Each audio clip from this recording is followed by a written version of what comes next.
Coucou toi, j'espère que tu vas bien. On se retrouve aujourd'hui avec 1 mois et demi d'absence.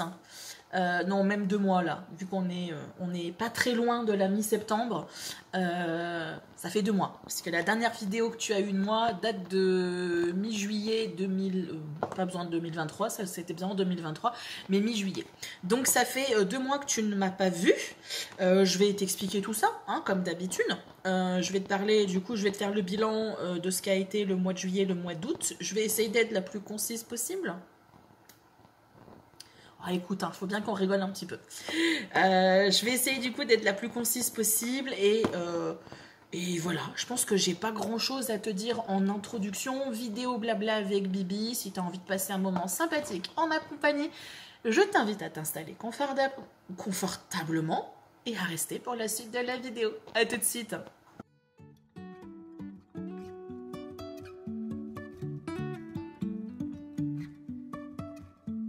Life is a winding road, no telling where it goes.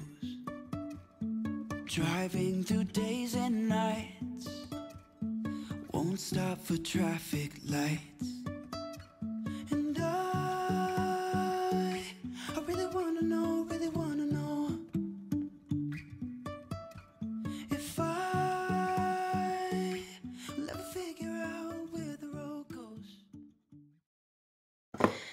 2 mois sans vidéo, bah écoute, tu vas avoir du bégayage et du bafouillage, hein. En plus de ma tête de zombie que j'ai essayé d'apprêter le mieux que j'ai pu. Mais là, je t'avoue que je sue à grosses gouttes parce qu'on a un temps très lourd, très poisseux, très orageux sur Bordeaux. Et que donc, c'est la journée en général où tu ne peux pas vivre les fenêtres fermées, que tu dois vivre avec les fenêtres ouvertes pour essayer de capter la moindre petite brise. Mais comment te dire que la place est toujours aussi bruyante que d'habitude, si ce n'est plus que d'habitude, parce que, alors là, coup de chance, il pleut. Donc on a un peu moins de SDF sur la place, mais voilà, c'est un petit peu... c'est un petit peu la galère, on va en parler. Du coup, beaucoup de bruit, donc je ne peux pas garder mes fenêtres ouvertes. Donc, il y a Petit Père qui est là pour essayer de me garder en vie le plus possible et pour éviter que je mourue devant la caméra. Est-ce que j'ai d'autres préambules à te dire, si ce n'est que j'ai très très mal aujourd'hui, c'est une journée sans, journée de pluie, donc journée avec beaucoup d'humidité, donc beaucoup de douleurs qui ressortent. Donc voilà, comme d'habitude, tu t'inquiètes pas, si tu me vois couiner, si tu me vois grincer, c'est normal, c'est mon quotidien de Spoonie. Je pense qu'on est bon pour le blabla de début, au pire, hein, on prend ça tranquillou pilou. Pas trop pilou s'il te plaît, tranquillou, et puis on va revenir petit à petit dans les bonnes habitudes, voilà. Alors comme je te disais, enfin non je te disais pas, tu l'as observé par toi-même, j'ai été absente depuis la mi-juillet. Il y a eu depuis le début de juillet beaucoup de choses extérieures à moi, et c'est beaucoup de choses extérieures à moi d'ailleurs qui m'ont perturbée durant cet été.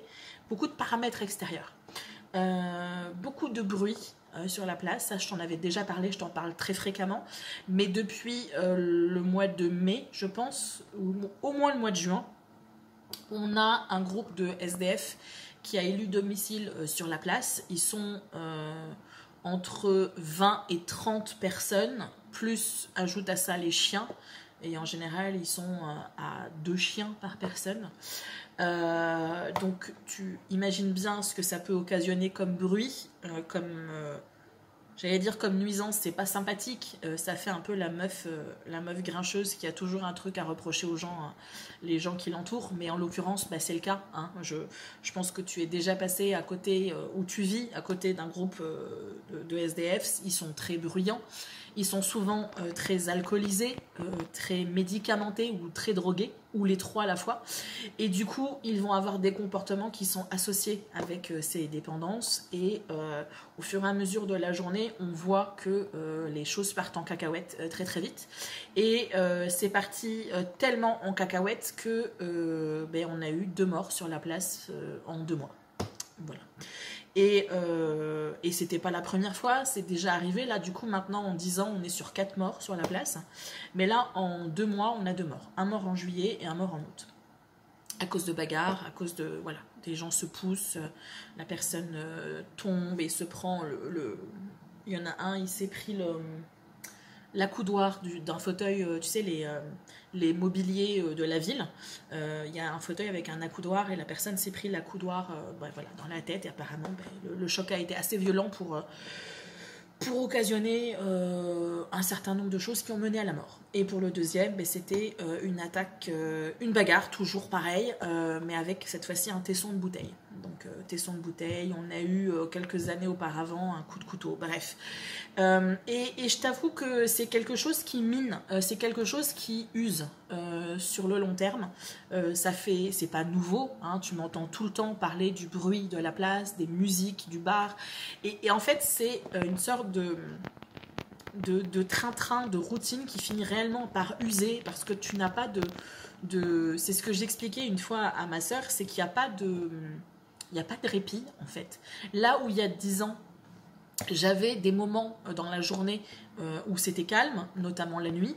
On avait comme ça du bruit peut-être vers minuit et demi, 1h du matin, puis après c'était relativement calme, mis à part les petits ivrognes qui passent ou les fêtards tardifs qui traversent la rue Sainte-Catherine. Puis après on recommençait à avoir du bruit avec les éboueurs qui passaient à partir de 5h30, 5h30, et puis les laveuses, les balayeuses, etc. Et ensuite les livraisons de camions, et puis l'animation de la place qui revient, les gens qui mangent à la terrasse, qui crient, les animations de la terrasse, les SDF, etc. Et on repartait. Mais j'avais toujours un moment où il y avait un répit. C'était des moments en plus où, à les périodes où je dormais peu parce que j'avais de gros problèmes de sommeil, d'insomnie, j'allais sur le balcon et voilà, à 3h du mat, t'es toute seule sur ton balcon, enfin c'est calme, tu peux genre souffler, tu vois. Et là, on n'a plus ça, en fait, parce que c'est constamment bruyant. L'autre jour, il y a un petit moment de ça, j'ai envoyé une vidéo à mon père pour lui montrer, parce que c'est toujours une chose de dire les choses, mais c'en est une autre de s'en rendre compte. Et j'ai envoyé une vidéo où en fait, c'est dommage, je ne l'ai pas gardée, j'aurais pu te la partager avec toi, mais du coup, il était je crois 1h du matin, et c'était aussi bruyant qu'en plein jour, à 1h du matin. Et ajoute à ça des travaux. Alors, il y a des travaux dans les immeubles qui sont en face, mais comme on est sur une zone un peu particulière, zone piétonne, commerciale, etc., ils ne peuvent pas se faire livrer les marchandises et les matériaux comme n'importe quel chantier le ferait. Donc, ils se font livrer la nuit par grue. Donc, à 1h du matin ou 3h du matin, tu entends bing bang boum, tu vas voir à ta fenêtre à moitié réveillée et tu te rends compte que tu as une énorme grue qui est en train d'être érigée, mais le truc monstrueux, c'est-à-dire que le truc il est dans la rue là-bas, le truc, la grue, elle traverse toute la place et en fait, elle faisait des allées-venues comme ça sur la place. Donc tu as le bruit d'une grue, je suis navrée, mais je ne vais pas te mimer le bruit d'une grue, mais en plus les grues ont des lumières qui illuminent la place comme en plein jour, et comme il fait 40 degrés dans ton appart, tu vis les fenêtres ouvertes. Et que donc en pleine nuit, tu te retrouves avec des jours, nuit, jour, nuit. Donc tu dors très mal en fait. Et en fait c'est vraiment une accumulation en fait de plein de choses, et arrive un moment où t'es usé. Voilà, moi c'est ce que je dis. Je suis fatiguée physiquement parce que je dors peu, parce qu'il fait très chaud, parce qu'il y a du bruit, parce que mon voisin du 3e dort la fenêtre. Il dort les fenêtres ouvertes, mais avec la télé à fond. Mon voisin du dessus danse la gigue constamment et a un problème avec son casque d'ailleurs, parce que il a un casque, tu sais, un casque Bluetooth ou Wi-Fi, j'en sais rien. Et le truc, c'est qu'il a un problème, son Bluetooth, c'est-à-dire que même quand le Bluetooth est bien connecté, donc il a la musique chez lui, enfin dans ses écouteurs, il va également avoir la musique dans son appart. Sauf que lui, il pense que la musique est juste dans ses écouteurs, donc il ouvre les fenêtres à 6h du matin, avec une musique techno à fond. Donc, tout ça a fait accumuler, et puis je pense que la mort, vraiment, ça... voilà, ça m'a perturbée parce que c'est beaucoup de violence, en fait. Vraiment à 3 mètres de moi, quoi. C'est vraiment, ils sont sur la place. Et, et je discutais avec une de mes tantes qui me disait essaye de les éviter, essaye de pas engager la conversation, ou essaye. Mais on n'a pas le choix, en fait, parce que on traverse la place, ils nous apostrophent. Et je ne peux pas faire comme s'ils n'existaient pas, parce qu'ils prennent la place, ils prennent l'espace, en fait. Donc je ne peux pas faire autrement. Et ils sont de plus en plus désagréables. Là où avant c'était juste on est là parce qu'on peut pas être ailleurs, et ça je l'entends, hein, je suis pas pour qu'on on les fasse fuir indéfiniment, parce qu'il faut bien qu'ils soient quelque part. Le mieux serait qu'ils aient un logement, mais voilà, la société est faite de telle manière qu'il y a des logements vides par dizaines, mais visiblement ce ne sont pas des bâtiments qui sont assez bien pour être loués. Bref, ceci est un autre sujet. Mais du coup, ils deviennent agressifs, et je pense qu'ils deviennent aussi agressifs dans le sens où nous, on devient de moins en moins complaisants. Quand je me rappelle, il y a eu une nuit où vraiment, ils nous ont vraiment fait chier, hein, j'ai pas d'autres mots. Musique à fond, il y a eu des voisins qui ont appelé les flics sont venus, mais ils ont rien fait, comme d'habitude. Et vraiment...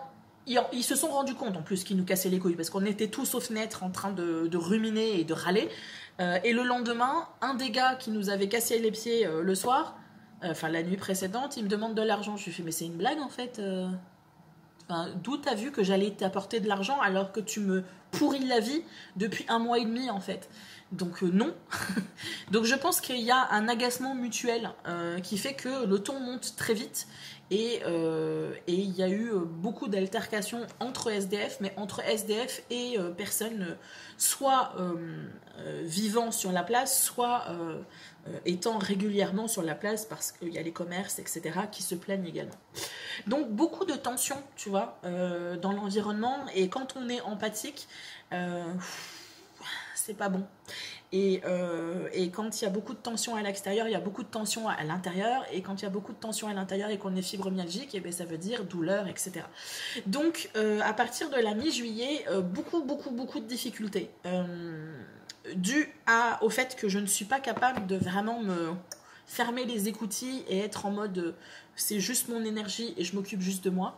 Ça, c'est quelque chose sur lequel il faut vraiment que je travaille, parce que je me laisse vite dépassé en fait par ce qui se passe à l'extérieur, et ça vient vite me toucher, que ce soit les événements de manière globale, tu vois, les informations que je vais aller capter sur Twitter, pardon, X, les informations que je vais aller capter sur X, et comment ça va m'impacter en fait, ce qui est hyper paradoxal, parce que je ressens le besoin d'être informée, mais en même temps je me rends compte que ces informations sont en train de me plomber littéralement, mais je n'arrive pas à faire autrement que d'aller chercher ces informations.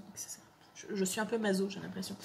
Et voilà, et le fait que dès qu'il se passe quelque chose, tu vois, autour de moi, ça dérègle complètement la petite routine et la petite bulle de calme que je m'étais faite, et je suis vite perturbée par ça.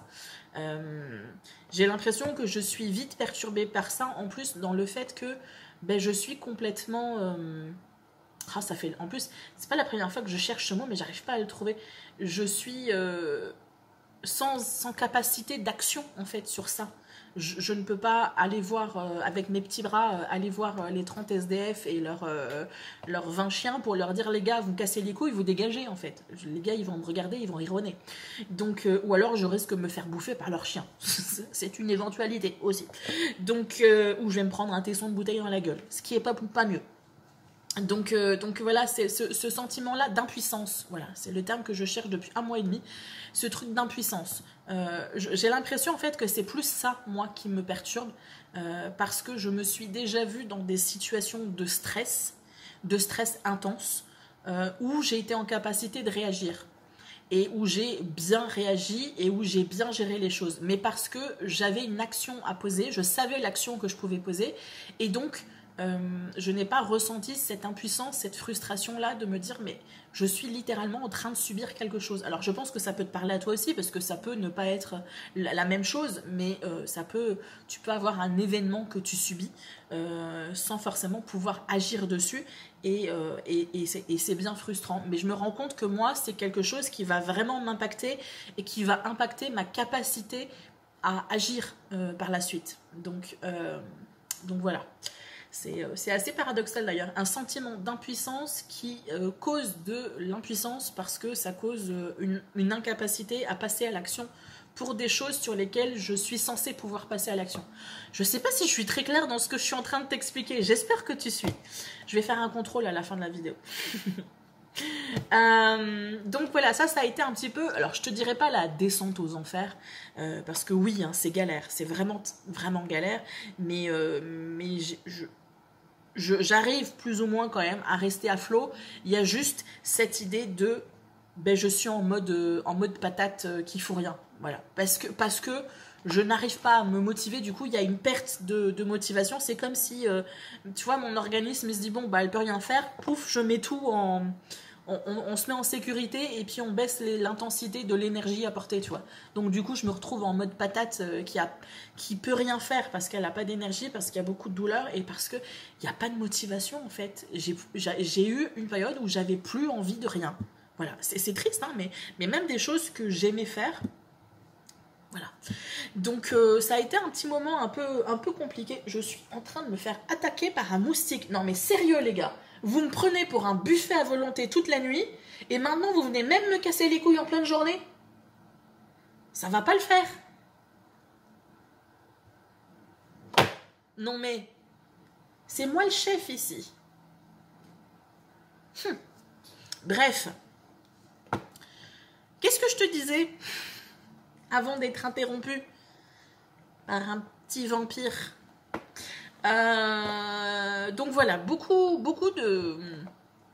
Alors, j'allais dire beaucoup de prises de tête, pas tant que ça en fait. Pas tant que ça parce que j'ai bien compris très vite ce qui se passait. Je me rendais bien compte que ce qui s'était passé à l'extérieur, donc la mort de ce monsieur, et puis la violence et le stress du coup, parce que tu te poses des questions. Vraiment, tu te poses des questions. Il est 21h. T'aurais bien envie d'aller te chercher un truc à manger très très rapide parce que t'as envie d'une petite gourmandise et tu sais que le Carrefour est ouvert à 23h, jusqu'à 23h, voire même 23h30 de temps en temps. Mais du coup, tu t'interroges parce qu'il y a plus grand monde sur la place, mis à part les SDF, et que tu sais qu'à un moment donné, ils vont t'apostropher pour demander de l'argent. Et que quand tu as le malheur de dire non, désolé, j'ai pas de monnaie, ils te traitent de... le mot en S et le mot en P, et puis tu sais qu'ils sont pas très agréables pour les filles, et puis voilà. Donc du coup, il y a un stress qui s'était installé, donc j'ai très vite compris ce qui était en train de se passer. Donc au lieu d'être en mode Calimero, la vie elle est trop injuste, machin, et puis insister comme j'aurais fait avant à essayer de faire des vidéos, essayer de faire plein de choses, mais j'ai été en mode relativement cool, pour moi en l'occurrence, mais ce mode relativement cool a occasionné le fait que j'ai pas fait grand chose pendant un mois, donc vraiment mi-juillet à mi-juin à mi-août, vraiment en mode j'ai envie de rien et c'est ok en fait. Voilà, j'ai envie de rien, il y a quelque chose qui est en train de se passer. Je suis clairement pas au mieux de ma forme. Je ne sais pas exactement ce qui se passe parce que je n'arrive pas à pointer le doigt sur exactement ce qui ne va pas. Mais c'est ok, en fait. Je vais pas essayer de forcer les choses. Donc j'ai laissé couler et j'en ai profité pour faire des petites choses qui sont assez faciles à faire, qui ne demandent pas énormément de concentration, pas énormément d'énergie, que je peux abandonner en cours de route et reprendre dans 3 jours plus tard, c'est pas un problème. Donc j'ai pu comme ça un petit peu me faire mon chemin dans cet été un peu particulier, à la fois dans ce qui se passait, en même temps énergétiquement il y avait quelque chose de très particulier dans cet été. Je vois le moustique là qui me tourne autour comme un requin là.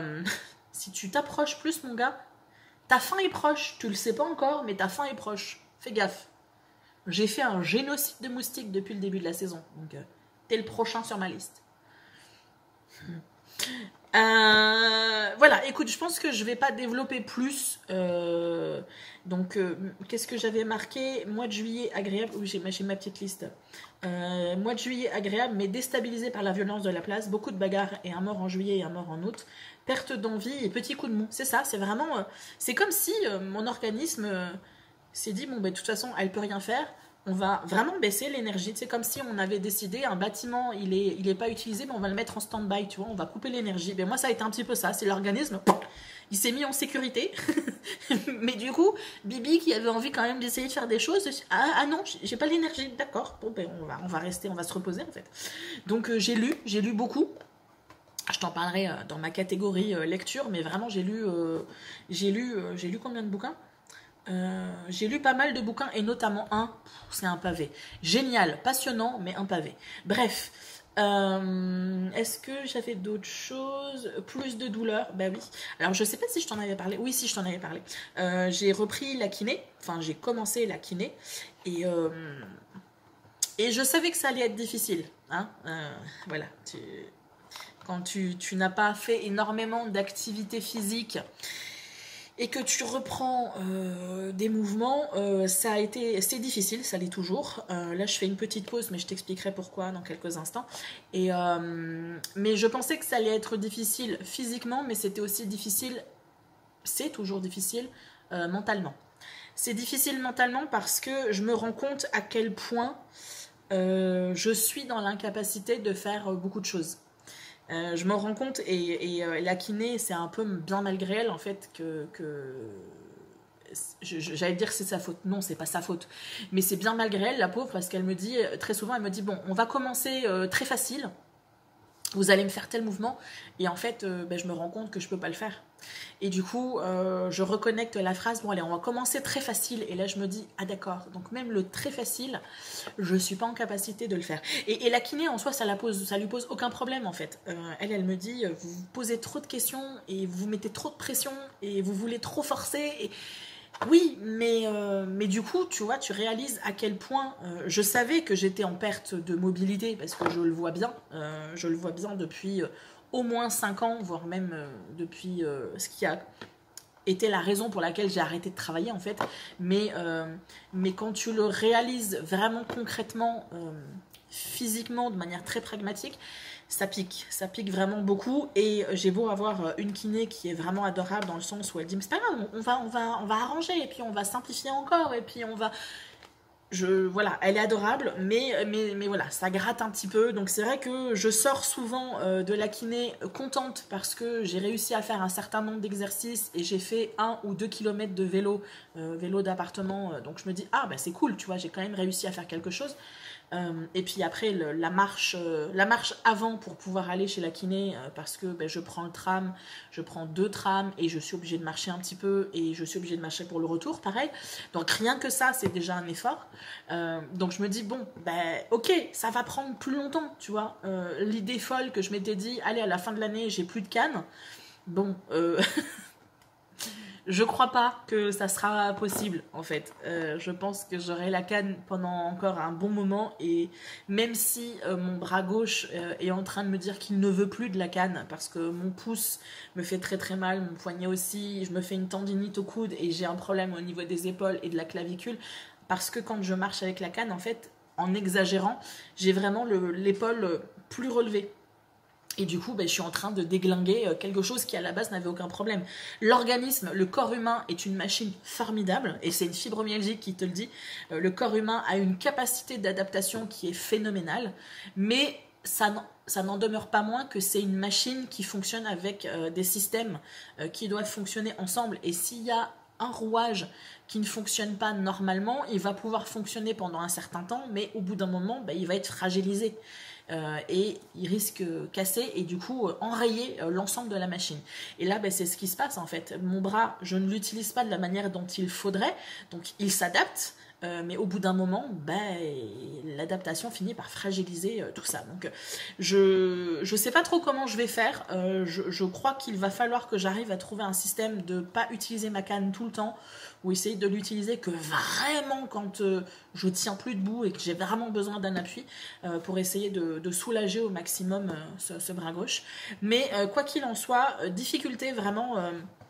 difficulté à faire face à la réalité, tout simplement. Comme je te dis, tu ne peux pas faire autrement que de faire face à la réalité quand tu vois, là on arrive certes dans une saison que j'adore, qui est la saison de l'automne, mais qui dit automne et hiver, dit devoir remettre des putains de chaussettes et devoir enfiler des chaussures fermées, et ça pour moi c'est la plaie, parce que je n'atteins pas mon pied droit. Donc c'est très compliqué de mettre des chaussettes et de mettre des chaussures quand tu n'atteins pas ton pied. Donc vive l'appareil pour m'aider à enfiler des chaussettes. Enfin, c'est pas un appareil, c'est un petit gadget que j'utilise depuis maintenant des années, qui est cassé d'ailleurs, mais qui me permet d'enfiler des chaussettes sans avoir à me contorsionner, à me bloquer le dos pour réussir à atteindre mon pied. Et puis vive le chausse-pied, long chausse-pied qui me permet de pouvoir quand même enfiler des chaussures. Mais voilà. Comme je dis, j'avais conscience que j'avais des difficultés, mais je pense que j'avais pas réalisé à quel point j'avais ces difficultés, parce que tout comme mon corps, je me suis adaptée. J'ai discuté de ça avec une amie, elle me disait « Oh mais toi t'es courageuse ». Et je dis « Mais non, je suis comme toutes les personnes qui ont un handicap ou qui ont une pathologie, j'ai pas le choix en fait. Donc c'est pas être courageux, c'est que tu n'as pas le choix.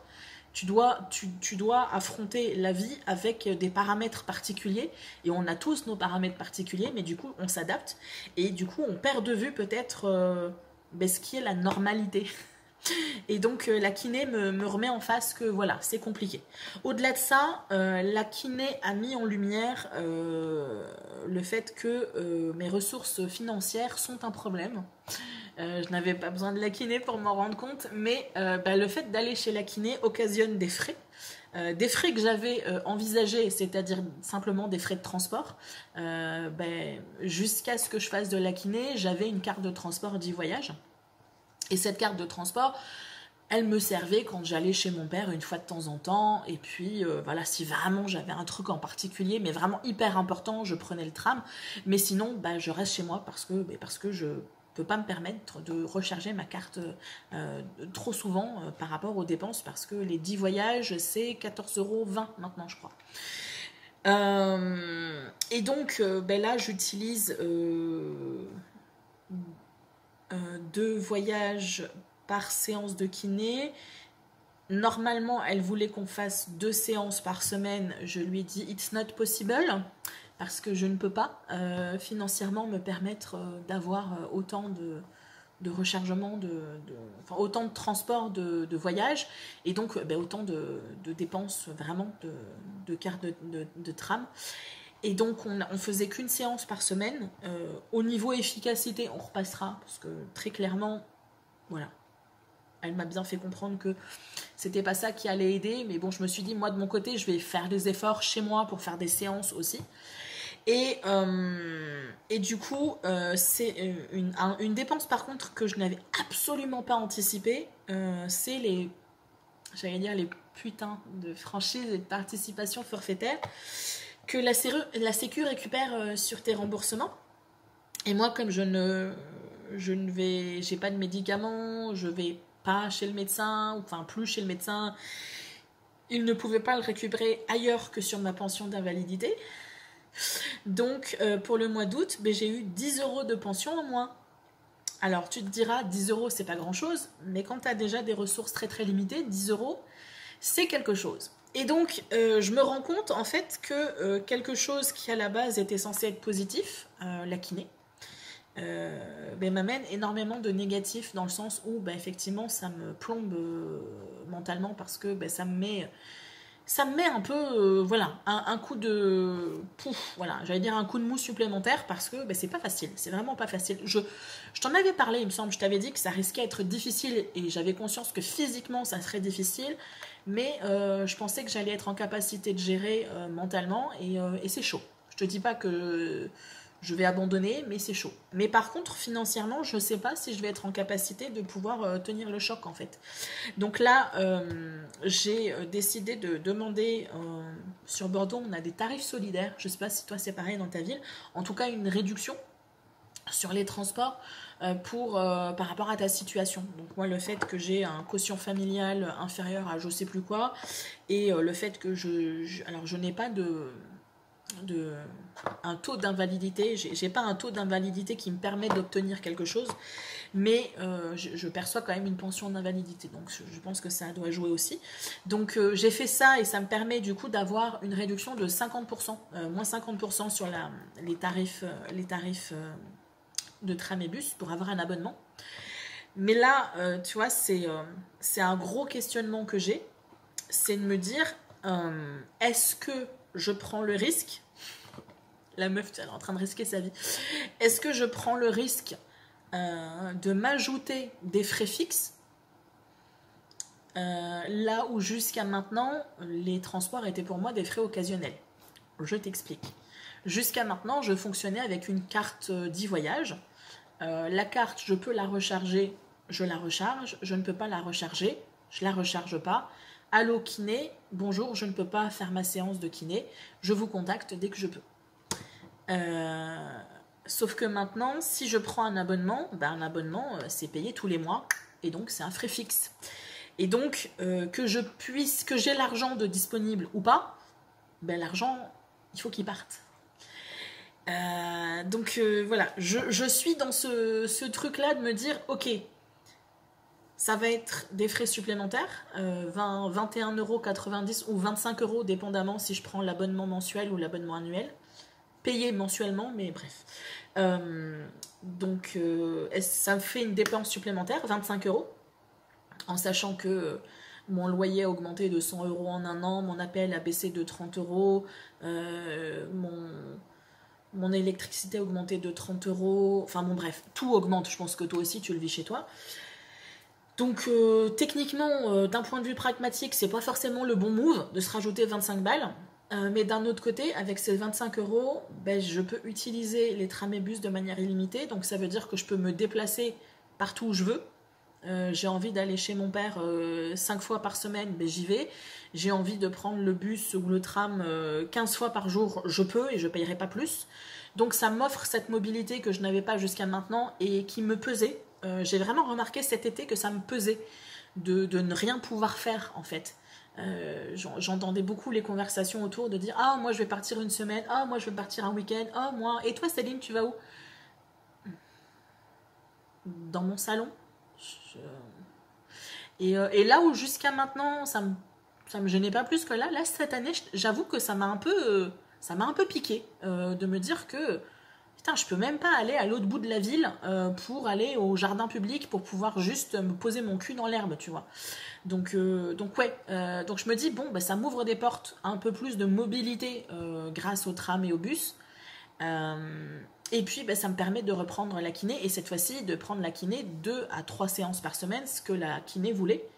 Mais du coup, qui dit séance de kiné dit Bibi qui doit faire encore plus d'efforts et qui dit franchise et participation forfaitaire qui vont être récupérées en plus, donc ma pension qui va être réduite. Donc tu vois, il y a plein de paramètres et je me dis qu'est-ce que je fais en fait, parce que là c'est déjà délicat financièrement, mais si je m'en rajoute une couche, et là je suis en train de me dire que est-ce que la kiné c'est quelque chose que je dois faire ou pas pour des raisons d'argent, tu vois. C'est qu'est-ce que je fais, c'est que j'ai assez de bouffe pour manger ou je fais en sorte de ne pas me retrouver en fauteuil roulant dans 2 ans, tu vois. C'est le truc, tu te dis mais mon Dieu, on vit dans un monde terrible. Donc ouais, beaucoup de questions, beaucoup d'anxiété par rapport à l'avenir, financièrement parlant notamment. Je m'interroge, je m'inquiète beaucoup. Je m'inquiète beaucoup parce que j'ai pas énormément de marge de manœuvre et que j'ai pas forcément beaucoup d'options non plus. Et du coup, tu vois, tu finis un questionnement plus un questionnement, tu finis par remettre en question toute ta vie. Puis finalement, je n'avais que ça à faire vu que j'avais l'énergie d'un paresseux en hypotension et sous Xanax. Donc du coup, bah, tu poses ton cul devant l'ordinateur, tu regardes des films ou tu regardes des séries pourries, et puis en même temps, ton cerveau, il cogite. Et j'ai fini par me poser énormément de questions sur YouTube, sur les réseaux sociaux de manière globale, sur qu'est-ce que je t'apporte finalement quand je fais les vidéos.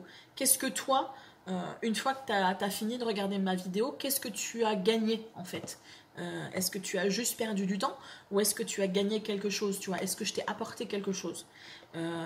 Et c'est vraiment un questionnement que j'ai sur mes partages à moi, sur les partages de manière globale sur les réseaux, beaucoup de questionnements, beaucoup de doutes, d'incertitudes par rapport à ça.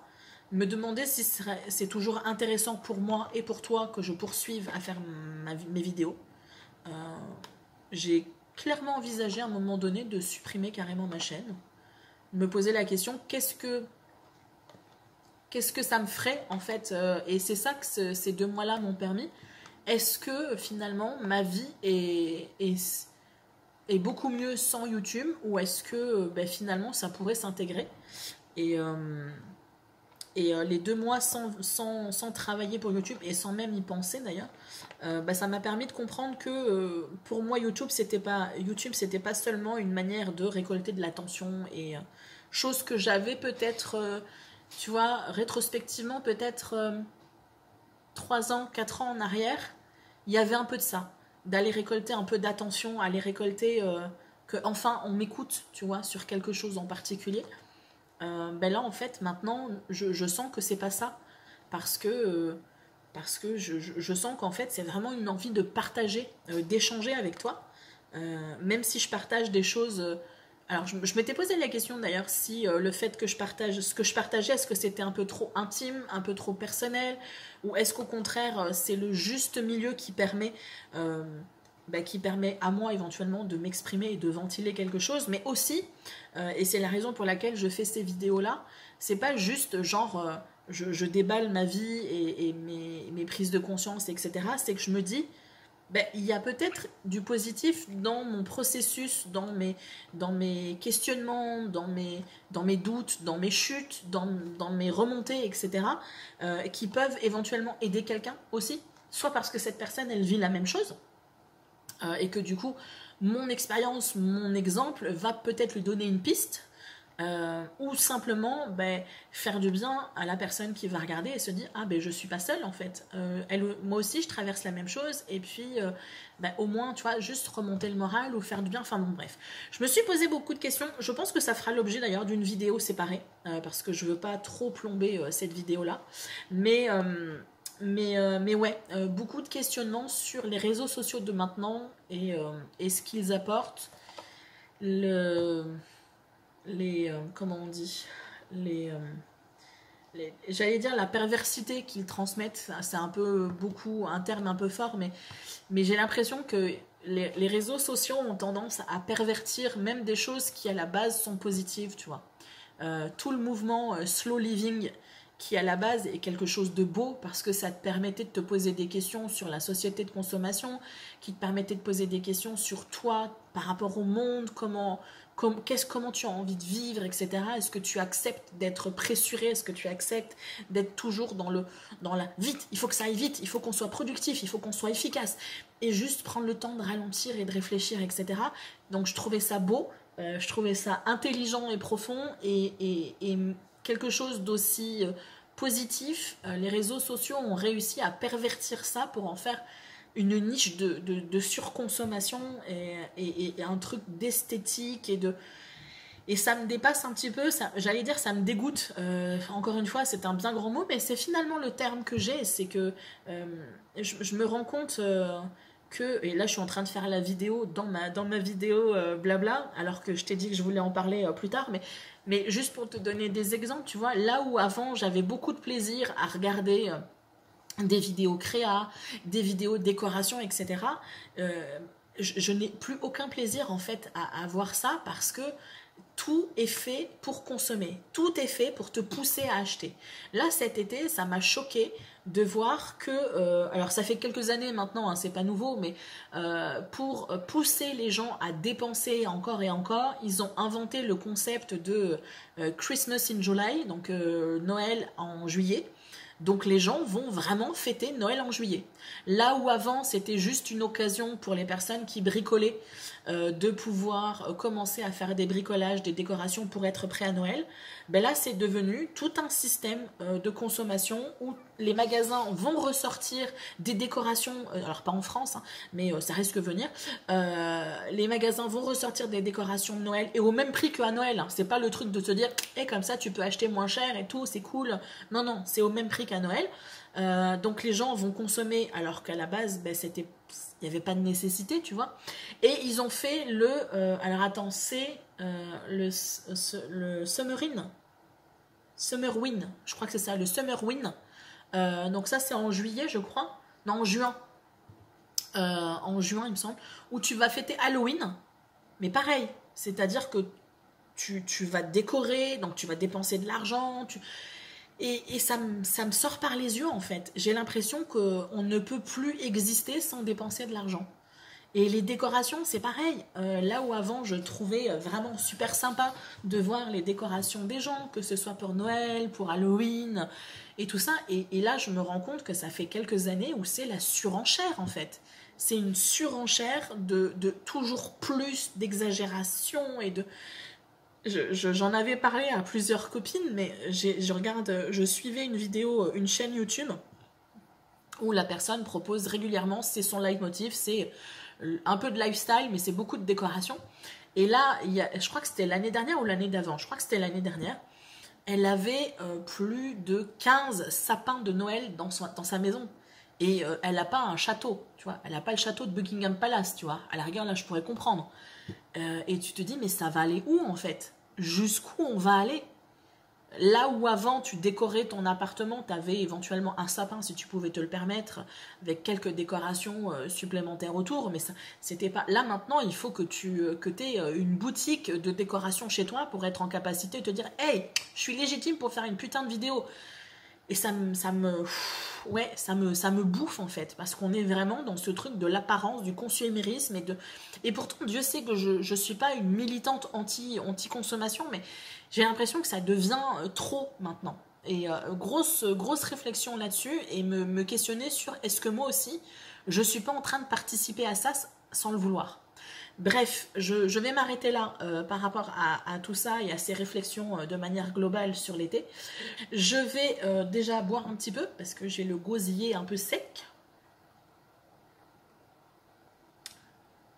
C'est ça de vivre avec des ventilos devant la face toute la journée. Parce que j'ai mon petit ventilo quand je suis au bureau et j'ai un ventilo non-stop toute la nuit. J'ose à peine imaginer ma facture d'électricité. Bref. Et je suis obligée de l'avoir parce que sinon je suffoque dans ma chambre. La dernière fois, je me suis dit, allez, je vais essayer de pas le mettre. Je suis montée à 31 dans ma chambre. Donc j'ai fait, je vais le mettre.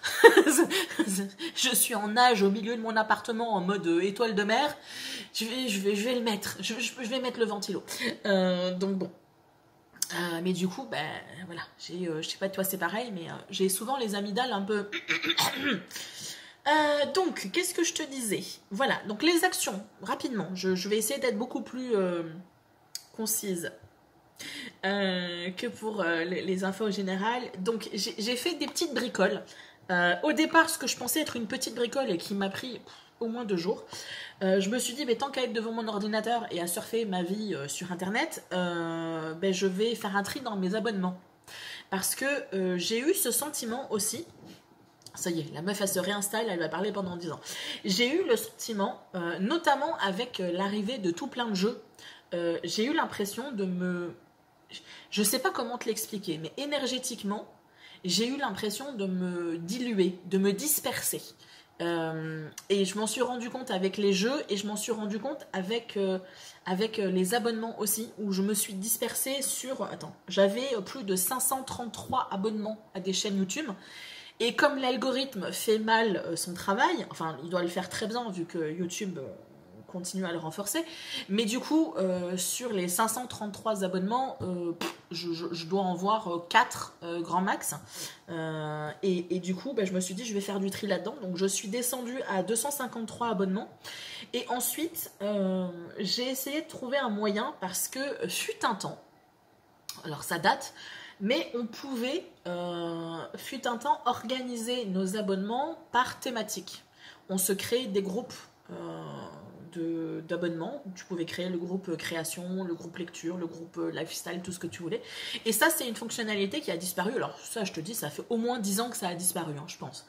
Mais j'aimais bien ce concept-là d'avoir tes abonnements qui sont classés par thématique. Parce qu'il y a des fois, je suis d'humeur créative, donc je peux aller dans mon fichier création et puis du coup, je peux aller décider d'aller voir des chaînes qui m'intéressent. Sauf que là, tu as ton fil des abonnements, mais du coup, tu te souviens plus exactement le nom. Alors si, vaguement, parce que des fois, ça va être inscrit dans le nom de la chaîne, mais des fois, tu vas pas avoir le nom de la chaîne, ne te dit pas si c'est du lifestyle, si c'est de la peinture, si c'est quoi, si c'est du reportage, du truc de société. Enfin voilà, je suis abonnée à beaucoup de styles différents. Et du coup, j'ai trouvé une application qui s'appelle PocketTube. Et qui te permet, alors c'est une application, c'est une extension qui te permet en fait de pouvoir organiser, alors tu as une version gratuite et tu as une version payante, et je précise, je ne suis pas sponsorisée par PocketTube, c'est juste que je l'ai découvert, et si comme moi tu as envie de pouvoir organiser un petit peu tes abonnements par thématique, ça peut être cool. Donc ça te permet, dans la version gratuite, tu as peu de fonctionnalités, mais finalement moi ça me suffit. Tu peux organiser, en fait, là maintenant sur mon YouTube, c'est ballot, j'aurais dû te faire un imprime écran. Bref, je peux pas parce que c'est sur l'ordinateur.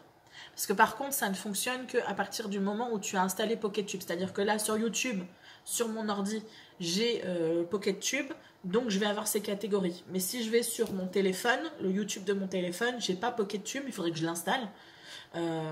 Et du coup, j'ai pas les catégories. Mais bon, bref. Donc maintenant, tu vois, sur le côté de YouTube, là où tu as les trucs, les abonnements à regarder plus tard, tes playlists, et puis ensuite vraiment ta liste d'abonnements, moi en plus je vais avoir une catégorie où je vais avoir mes catégories, donc comme je t'ai dit, création, je vais avoir survivalist, je vais avoir homesteading, donc c'est tout ce qui va toucher au jardinage. C'est un terme qui se traduit pas en français, c'est très bizarre, mais c'est toutes les personnes qui vivent en maison mais qui vont faire un petit peu de travail de jardinage, un petit peu une ferme personnelle, tu vois. À la différence de la ferme qui est commerciale, le homesteading, on est vraiment sur quelque chose d'assez personnel. Bref. Et donc moi, c'est quelque chose qui m'intéresse parce que j'ai envie de pouvoir me former tout ce qui est cuisine, tout ce qui est jardinage, etc. Donc j'ai une catégorie pour ça. J'ai une catégorie pour tout ce qui est reportage, les chaînes qui vont être un peu plus info, alternatives, etc. Bref. Je ne vais pas te faire un dessin, mais voilà, je me suis amusée à catégoriser et comme ça me permet d'avoir une visibilité et de pouvoir aller en fonction de mes envies et pas juste me contenter du fil d'abonnement ou du fil de recommandation. Donc ça, c'est quelque chose qui m'a pris quand même pas mal de temps parce qu'il a fallu que j'aille sur les 533 abonnements pour voir ce que c'est, parce que je ne me rappelais plus la plupart, et puis pour pouvoir récupérer,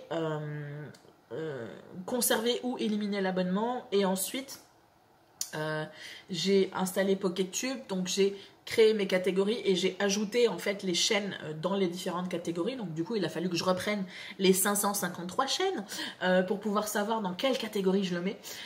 Donc ça m'a pris un peu de temps et j'en ai profité pour faire du tri dans les playlists. Toujours pareil, encore une fois, ça c'est quelque chose, je vais te le répéter parce que je suis pas sûre que tout le monde ait l'information, mais il y a quelques temps maintenant, j'avais créé les playlists mensuelles. Donc tu vas voir sur ma chaîne, tu vas dans les trucs playlists, tu vas trouver là maintenant ça va être septembre, octobre, novembre qui sont mis en avant, je pense, mais tu vas pouvoir retrouver les autres un petit peu plus loin sans problème. Chaque mois va avoir sa playlist. Au départ, c'était une playlist qui était destinée à toi, où j'étais censée mettre mes coups de cœur du moment, donc ça pouvait être quelque chose qui était lié à la saison ou pas, c'était juste quelque chose que j'avais découvert dans le courant du mois. Ça pouvait être des vidéos d'ambiance, tu sais, j'aime beaucoup ces vidéos-là des vidéos d'ambiance avec un paysage, avec des sons, avec des choses qui te rappellent la plage, qui te rappellent l'océan, qui te rappellent un salon avec un feu de cheminée, bref, tu vois, toutes ces choses-là. Des trucs de musique, bref, je mettais là des choses en me disant tiens, je partage avec toi. Et ensuite, en cours de route, ben, j'avais décidé que finalement cette playlist, elle allait me servir à moi aussi. Donc organiser ce que moi j'avais mes playlists à part, ben, décider d'organiser et de rapatrier quelques vidéos dans des trucs très thématiques comme ben voilà, en juin qu'est-ce que je suis censée faire au jardin par exemple, en octobre avoir des trucs en lien avec Halloween, etc. etc. Et donc j'ai fait pas mal de tri là-dedans aussi parce que des fois il y a des vidéos qui sont supprimées par les créateurs de contenu, mais toi, tu as toujours la ligne en fait qui apparaît. Donc j'ai fait un peu de tri là-dedans. Ça, c'est le genre d'activité que je garde pour quand je suis vraiment en mode patate pas très énergique, qui a pas envie de grand chose, mais qui a quand même envie de faire un petit truc. Tu vois. Donc ça c'est le genre de choses que je garde justement pour le tri des playlists, le tri des abonnements, ça faisait une éternité que je l'avais pas fait. Donc l'installation de PocketTube. Et puis sinon en activité un peu plus productive, j'ai commencé à faire mon classeur, ce que moi j'appelle mon classeur d'urgence, qui pouvait auparavant être une partie un peu de classeur qui était dans mon classeur maison. Mais là, j'ai décidé de faire une pochette séparée. Alors, c'est quelque chose dont je t'avais un peu parlé dans le tri dans le tri de la paperasse. Je t'avais dit que dans mon classeur maison, que j'ai éliminé du coup, j'avais une partie, en fait, toute une catégorie de papiers que je gardais pour me permettre de faire des démarches administratives en version quick, tu vois. Genre, je vais avoir mon attestation d'assurance, je vais avoir un justificatif de domicile de moins de 3 mois, je vais avoir mon échéancier avec toutes les informations pour mon assurance maison, je vais avoir mon contrat d'internet et de téléphonie, je vais avoir une attestation qui m'indique que, alors là, je suis inscrite sur les listes électorales. Je me le suis mis là parce que j'ai pas reçu de carte d'électeur la dernière fois. Mais du coup, je me suis récupéré le papier comme ça. Si on a à voter, c'est pour les européennes. Si je me décide, ben, je pourrais toujours prendre ce document, même si j'ai pas la carte d'électeur, et je pourrais toujours aller. Voilà, bon bref, tout plein de justificatifs pour l'eau, pour l'électricité, mon attestation de droit que tu es censé imprimer régulièrement. Voilà, tout plein de documents. Attestation de la CAF, attestation de la MDPH. En fait, des documents MonRib. En gros, dans ça, j'ai tous les documents qui me permettraient de mettre à jour ma situation ou de gérer un problème administratif. Et là où avant cette catégorie-là, elle se trouvait dans mon classeur maison, j'ai décidé de l'intégrer à un classeur que j'appelle le classeur d'urgence ou le classeur on the go. C'est un classeur qui sera... comment est-ce que je peux expliquer ça? Classeur d'urgence, c'est un classeur qui se trouvera dans le sac d'urgence.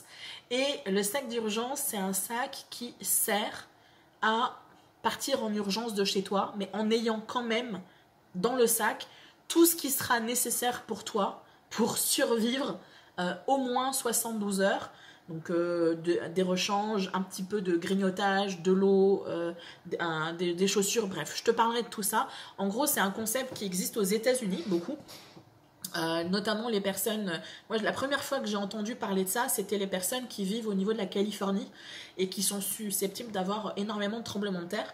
Ben, ils ont tous un petit sac d'urgence, un petit sac on the go, avec de l'eau, avec des justificatifs d'identité, avec voilà, des choses importantes, avec un peu d'argent, avec éventuellement un téléphone d'urgence, avec des rechanges de vêtements, et comme ça il se passe quoi que ce soit, il y a un tremblement de terre, il y a une coupure, n'importe quoi, pouf, ils prennent le sac, ils se barrent en courant, et au moins ils sont sûrs d'avoir ce qu'il faut pour pouvoir recommencer une vie avec de la paperasse, parce que l'administration étant ce qu'elle est, elle n'est pas des plus simples, et que donc c'est intéressant d'avoir les documents pour pouvoir justifier de son identité, pour pouvoir justifier de ses contrats d'assurance, etc.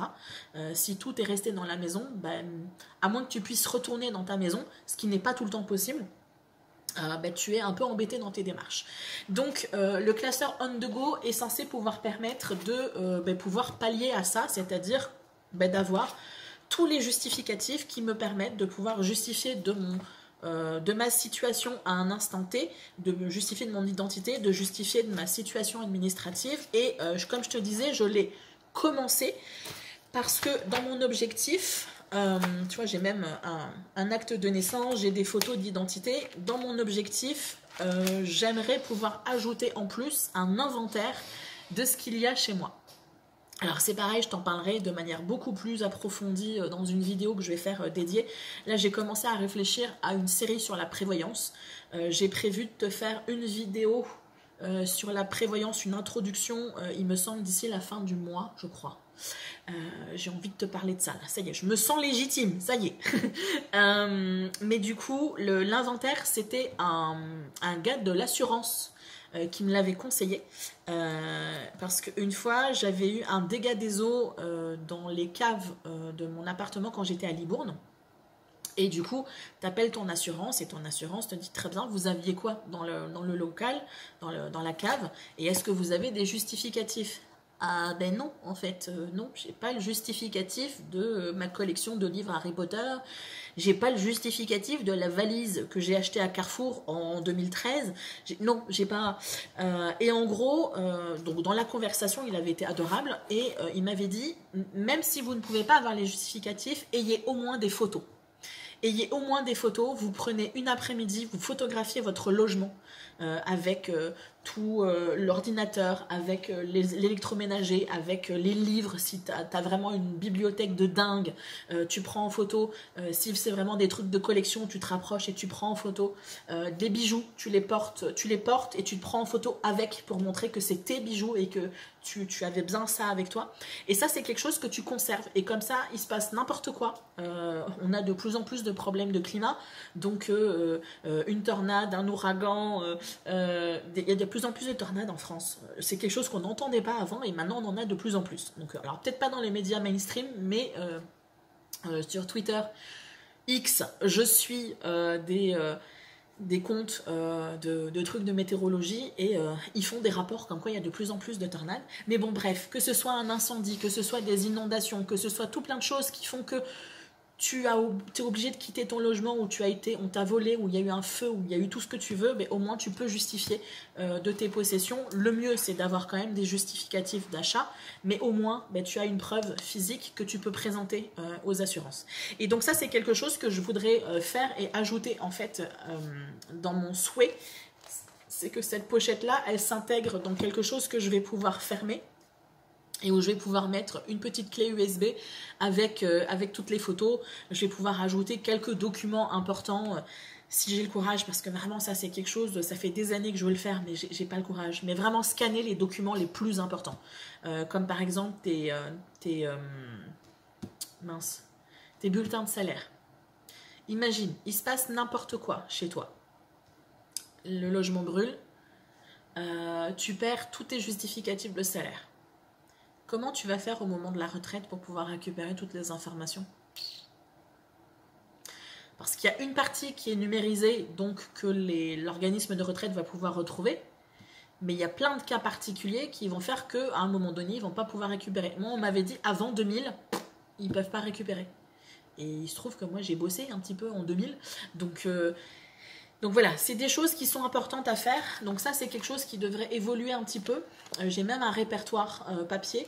Mon répertoire papier, au lieu de l'avoir dans mon truc maison, dans mon classeur maison, je l'ai mis là-dedans. Je me suis dit comme ça, pareil, il faut que je parte.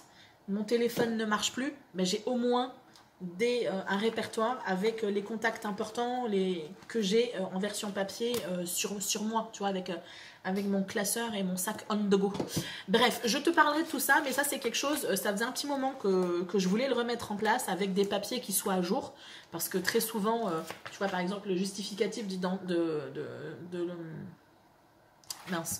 justificatif de domicile, il faut qu'il ait moins de 3 mois. Donc c'est quelque chose qu'il faut que tu renouvelles régulièrement. Donc ça, j'ai mis un petit peu de temps, mais j'ai réussi à le peaufiner et à réfléchir à comment je voulais qu'il soit au point de vue finalisation. Ensuite, j'ai continué à travailler sur mes almanachs. Alors, pas tant dans la réalisation, mais j'ai commencé à peaufiner un petit peu. Je sais pas, j'avais besoin de sortir de ce classeur tout blanc. Donc ça, c'est le classeur almanach pour l'été. Donc j'ai commencé à organiser pour l'instant toutes les sources d'infos que j'avais par mois. Donc là, tu verras pas, mais j'ai un onglet pour juin, juillet et août. Et puis je vais à l'été prochain commencer à peaufiner tout ça. Et j'ai surtout, je me suis focalisée, parce que je voyais bien que l'été avançait et que j'aurais pas fait grand chose, je me suis focalisée sur l'automne. Alors je pense que les choses vont changer, hein, parce que je veux vraiment quelque chose d'un peu plus automne, mais voilà, c'était la seule chose que j'avais. Au pire, je pourrais rajouter des choses par-dessus, mais bon, c'est plus blanc, ça me va. Et du coup, là pareil, j'ai commencé à organiser un petit peu. J'ai même commencé hier à faire des fiches donc ça sera mes index. Et du coup, j'ai commencé à rassembler toutes les informations que j'avais avec les sources qu'il faut que je travaille, les fiches qui sont déjà faites qu'il faut juste que j'améliore. Et puis, pareil pour les 3 mois, parce que moi, je pars du principe que septembre, même si c'est que le 23 là, cette année, qu'on aura l'automne, pour moi, tout le mois de septembre, pour moi, est un mois d'automne. Voilà. Énergétiquement, on est déjà dans l'automne. Donc là, je me suis noté 2 jours dans la semaine. Je vais essayer de travailler comme ça. J'essaye de me trouver une routine. Ça, c'est vraiment quelque chose que j'essaye de mettre en place depuis plusieurs mois. Et du coup, je me suis dit, bon, je n'arrive pas à faire ce que je veux et j'ai tendance à être un peu monomaniaque. Tu sais, je te l'ai dit, si je fais YouTube, j'ai l'impression que je passe ma vie à faire YouTube. D'ailleurs, hier, j'ai commencé à peaufiner des idées de vidéos, mais je me suis un peu ambiancée parce que j'ai prévu 3 vidéos par semaine. Ajoutons à ça la kiné, je pense pas que ce soit possible, d'autant plus que j'aimerais pouvoir faire d'autres choses à côté. Et ça, c'est quelque chose que je n'arrivais pas à faire. Réussir à avoir du travail d'almanach, à avoir du YouTube, à avoir du temps pour moi, pour la lecture, pour du raccommodage, parce que j'ai toute une panière de linge que je dois raccommoder, parce que je ne peux pas dépenser de l'argent pour acheter des nouvelles fringues, parce que j'ai pas d'argent. Donc du coup, il faut que je puisse mettre du temps là-dessus, sauf que j'arrive pas à en trouver. Donc là, j'ai décidé que j'allais m'organiser un jour, une activité. Donc là, hier, c'était l'almanach. Aujourd'hui, c'est YouTube. Et puis, je peux faire d'autres choses à côté. Tu vois, une fois que j'ai fini ma vidéo, que j'ai fait le montage et que l'upload est en cours, je vais pouvoir faire ce que je veux. Mais ma priorité, c'est YouTube. Demain, ça va être une étude. Donc là, je suis sur l'étude du Lenormand, du petit Lenormand. C'est un jeu de cartes. Il y a 34 cartes, donc c'est un peu plus rapide que le tarot, par exemple, à apprendre. Donc, je me suis dit, tu sais quoi? Allez, comme j'ai acquis, ça se dit? J'ai acquis 2 autres nouveaux jeux que mon amie n'a pas récupéré, enfin n'a pas gardé dans les achats qu'elle a fait, et qu'en plus c'était des jeux que j'avais dans une wishlist. Alors là, ça a été le Graal, tu sais, quand j'ai ouvert le truc, j'ai fait oh, j'ai fait oh, merci. Mais bon, bref. Donc je me suis dit, allez, là c'est l'occasion. Tu étudies les cartes, donc j'ai une journée d'études, et donc là, journée études, là par exemple c'est la carte Lenormand, mais dans un mois ça sera peut-être une plante, ou ça sera peut-être une carte de tarot, etc.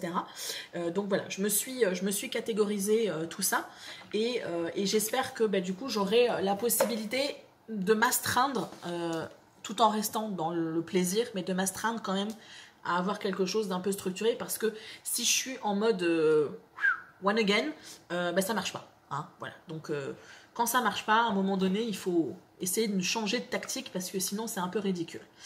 Voilà. Mise en place d'un système d'organisation de mes documents. Oui. En fait, c'est lors d'une vidéo. Ça va être l'objet d'une vidéo, c'est pareil, donc c'est pareil, je vais essayer d'être la plus concise possible, mais lors de mes pérégrinations youtubesques, je suis tombée sur une vidéo d'une personne qui parlait du concept de Commonplace Book. Alors, au tout début, il y a des siècles, il était une fois, ils se sont rendus compte que les personnes ayant du succès, ou les personnes étant reconnues comme étant des génies, ou des personnes vraiment expertes dans leur domaine, vont avoir tendance tous à avoir une sorte de petit carnet dans lequel ils vont tout noter. Une idée, une fulgurance, pouf, ils notent. Une information qu'on leur donne, pouf, ils notent.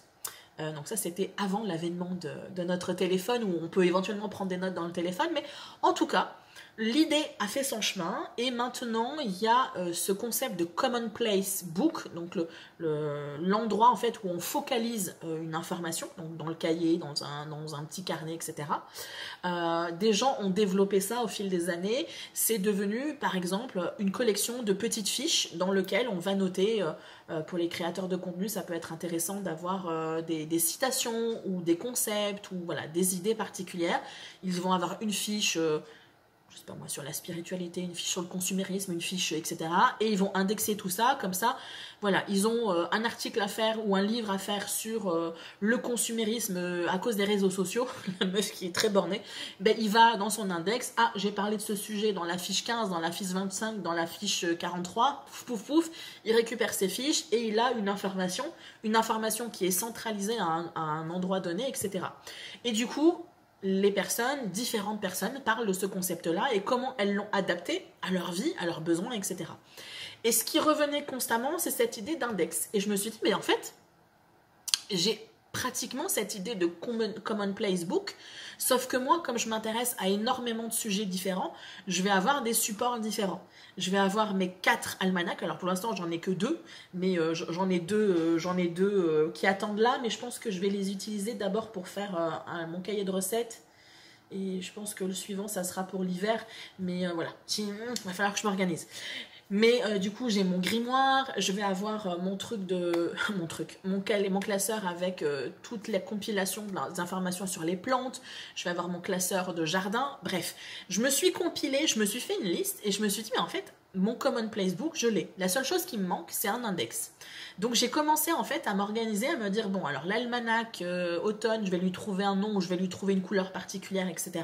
Et comme ça, je vais pouvoir tout centraliser dans mon index. Et si un jour j'ai besoin, je sais pas moi, d'avoir une information sur la tambouille qui va me permettre de pouvoir faire un sirop pour la toux, pif, je vais dans mon index, sirop pour la toux, je vais trouver ou à toux ou à sirop, l'un ou l'autre, ou les deux, soyons fous.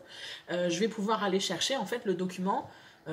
J'en ai parlé dans tel truc, dans tel classeur qui se trouve dans l'almanach automne, ou dans le classeur de l'herbier, ou dans le classeur grimoire, ou dans le classeur, tu vois, donc je vais pouvoir, je t'en reparlerai, mais en fait ça a fait ting, alléluia, tu vois, genre t'as une fulgurance, et je me suis dit, ben ouais, je vais me créer en fait un index qui va me permettre de pouvoir centraliser toutes les données, au lieu d'avoir à aller dans le classeur et puis à fouiller tout le classeur, et dire, non, c'est vrai que c'est pas celui-là, attends, je vais aller dans l'autre, non, c'est pas dans celui-là, là au moins, j'aurai un index...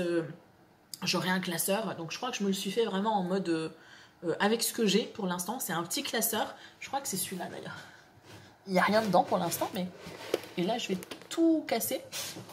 Ouais, c'est ça. J'ai un petit classeur que j'avais depuis un petit moment, et du coup, j'y ai mis mes intercalaires que j'avais achetés il y a quelques temps maintenant, avec l'alphabet, et je vais me faire mon index comme ça. Et puis, je verrai plus tard... quand je pourrais me le permettre, je pense que soit j'investirai dans un classeur vraiment très très joli, ou un classeur que je peux moi-même customiser. Pardon pour le gros plan qui était vraiment pas agréable. Un classeur que je peux customiser comme ça. Ou alors, à un moment donné, je me suis intéressée, tu sais, au magnifique carnet, c'est Paperblock. Non, Paperbook, je sais plus comment il s'appelle. Mais genre, ça coûte une blinde. Mais ils sont magnifiques, mais ça coûte une blinde. Donc, 30 € le carnet. Mais je me dis peut-être un jour, dans quelques années, je pourrais me faire cette folie où je m'achèterais le répertoire super méga joli et où dedans, je pourrais faire mon index que je garderai à demeure. Et comme ça, quand j'aurai besoin de quelque chose, je sais que je pourrais aller, selon un code couleur ou un nom, je pourrais aller sur les différents supports que j'ai à ma disposition. C'est quelque chose dont je te parlerai dans une vidéo, mais pas tout de suite, parce qu'il faut quand même que j'ai peaufiné un petit peu mon almanach, que j'ai peaufiné un petit peu mon carnet de recettes, etc. Donc ça ne sera pas pour là, maintenant, tout de suite.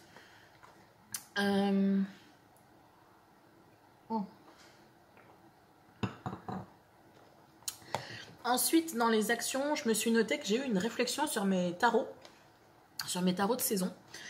J'ai eu une grosse réflexion sur mes envies d'achat de tarot et d'oracle, parce que vraiment, c'était arrivé pile en même temps que j'ai réceptionné tous ces jeux. Et je me suis dit, fichtre, jusqu'à maintenant, il y a de temps en temps, tu vois, des jeux où tu vas dire, oh, il est beau, lui. Tu vois, par exemple, il y a un tarot de, mince, comment elle s'appelle? Ah, je sais plus. J'ai plus le nom. Mais en tout cas, il y a une personne qui est sur YouTube, qui a fait plusieurs jeux déjà, de tarot, de Lenormand. Et elle a fait un tarot avec des renards. Des peintures aquarelles. Ce tarot crie littéralement, Céline, achète-moi. Mais je me suis dit, écoute, tu aimes les renards, tu aimes l'aquarelle, tu aimes les tarots, mais est-ce que ce jeu est vraiment quelque chose qui est essentiel pour toi? Non. Donc j'avais cette capacité de différencier une envie d'un besoin. Et quand j'ai réceptionné en fait tous ces jeux, il y a eu, je sais pas, comme une fièvre acheteuse qui s'est installée en moi et où j'ai commencé à me faire une wishlist, mais je t'en avais parlé dans les vidéos dédiées, où j'ai commencé à me faire une wishlist. Ouais, mais alors attends, parce que là, tu vois, j'ai le tarot sirène, mais ça serait trop bien que j'ai également un oracle qui me parle des sirènes, comme ça serait le truc parfait. Mais après, peut-être que juste les sirènes, c'est peut-être un peu trop réducteur parce que j'ai aussi des hommes qui regardent mes vidéos, donc il me faudrait un tarot et un oracle été, mais qui soit pas que sirène. Et puis, il me faudrait aussi un petit Lenormand parce que j'ai envie de travailler petit Lenormand, mais est-ce qu'il y a un petit Lenormand été? Et puis du coup je me suis augmenté comme ça une wishlist de dingue sur Amazon notamment, parce que je sais, c'est le lieu de perdition et c'est le diable en personne, mais c'est là où c'est plus facile pour une personne qui peut pas se déplacer par Mons et par Vaux pour acheter des choses. Bref. Et du coup, vraiment gros questionnement là-dessus, sur ce truc de fièvre acheteuse là qui m'a pris d'un coup. Alors que jusqu'à maintenant, oui, j'avais des envies, mais c'était des envies que j'arrivais à raisonner et à me dire, bah oui, c'est joli, mais t'en as pas besoin, tu vois, voilà. Je dis pas que je ne m'achèterai jamais de trucs jolis, mais concrètement, là, maintenant, je n'en ai pas particulièrement un besoin spécifique ultime. Et là, avec cette arrivée, c'était quelque chose que j'avais beaucoup de mal à faire. Alors, j'ai pas acheté, mais j'avais quand même cette envie de me dire, ah, il me faudrait ça, puis ça, puis ça, puis ça, puis ça. Ah, puis je pourrais acheter ça aussi pour quand je fais les tirages et tout. J'avais même commencé à me récupérer des idées d'oracles, des petits oracles tout petits comme ça, où le dos de la carte, c'était une impression comme une pierre. Tu sais, comme les pierres que je te fais choisir quand je fais mes tirages mensuels, tu as le choix entre plusieurs pierres et je me suis dit, ah, ça serait trop cool, je vais acheter ça parce que du coup, chaque dos de carte a une pierre différente, quartz, hématite, enfin bon, bref. Et je me disais, mais j'ai pu faire 100 en fait avant, et pourquoi est-ce que là, maintenant, ça me paraît nécessaire? Donc vraiment un gros questionnement sur ça, sur ce sentiment de me disperser finalement, de me diluer, c'est vraiment le terme, de me diluer et donc d'être moins percutante, moins efficace dans les tirages que je pouvais faire, parce qu'au lieu d'être moi, d'utiliser finalement, alors c'est très compliqué à expliquer parce que c'est très abstrait tout ça, d'utiliser finalement ma propre connexion, je vais focaliser sur l'outil que je vais utiliser qui va me permettre d'avoir une couleur spécifique, le côté amour, le côté travail, le côté été, le côté automne, bref. Donc un gros questionnement là-dessus.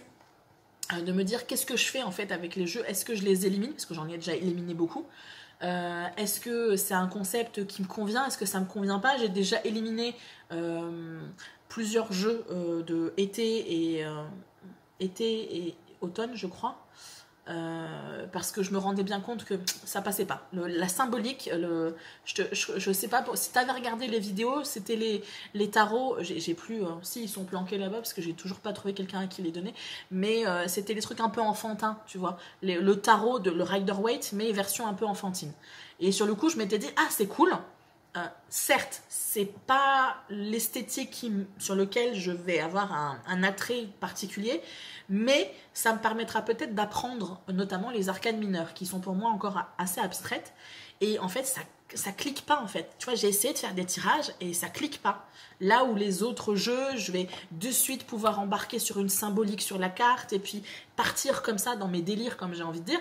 Là, ça cliquait pas. Donc je me suis dit, bon, mais ça sert à rien que je le garde, juste parce que je veux faire des vidéos sur YouTube en été avec une symbolique été. Tu vois, je vois pas l'intérêt. Donc je vais vraiment réviser tout ça.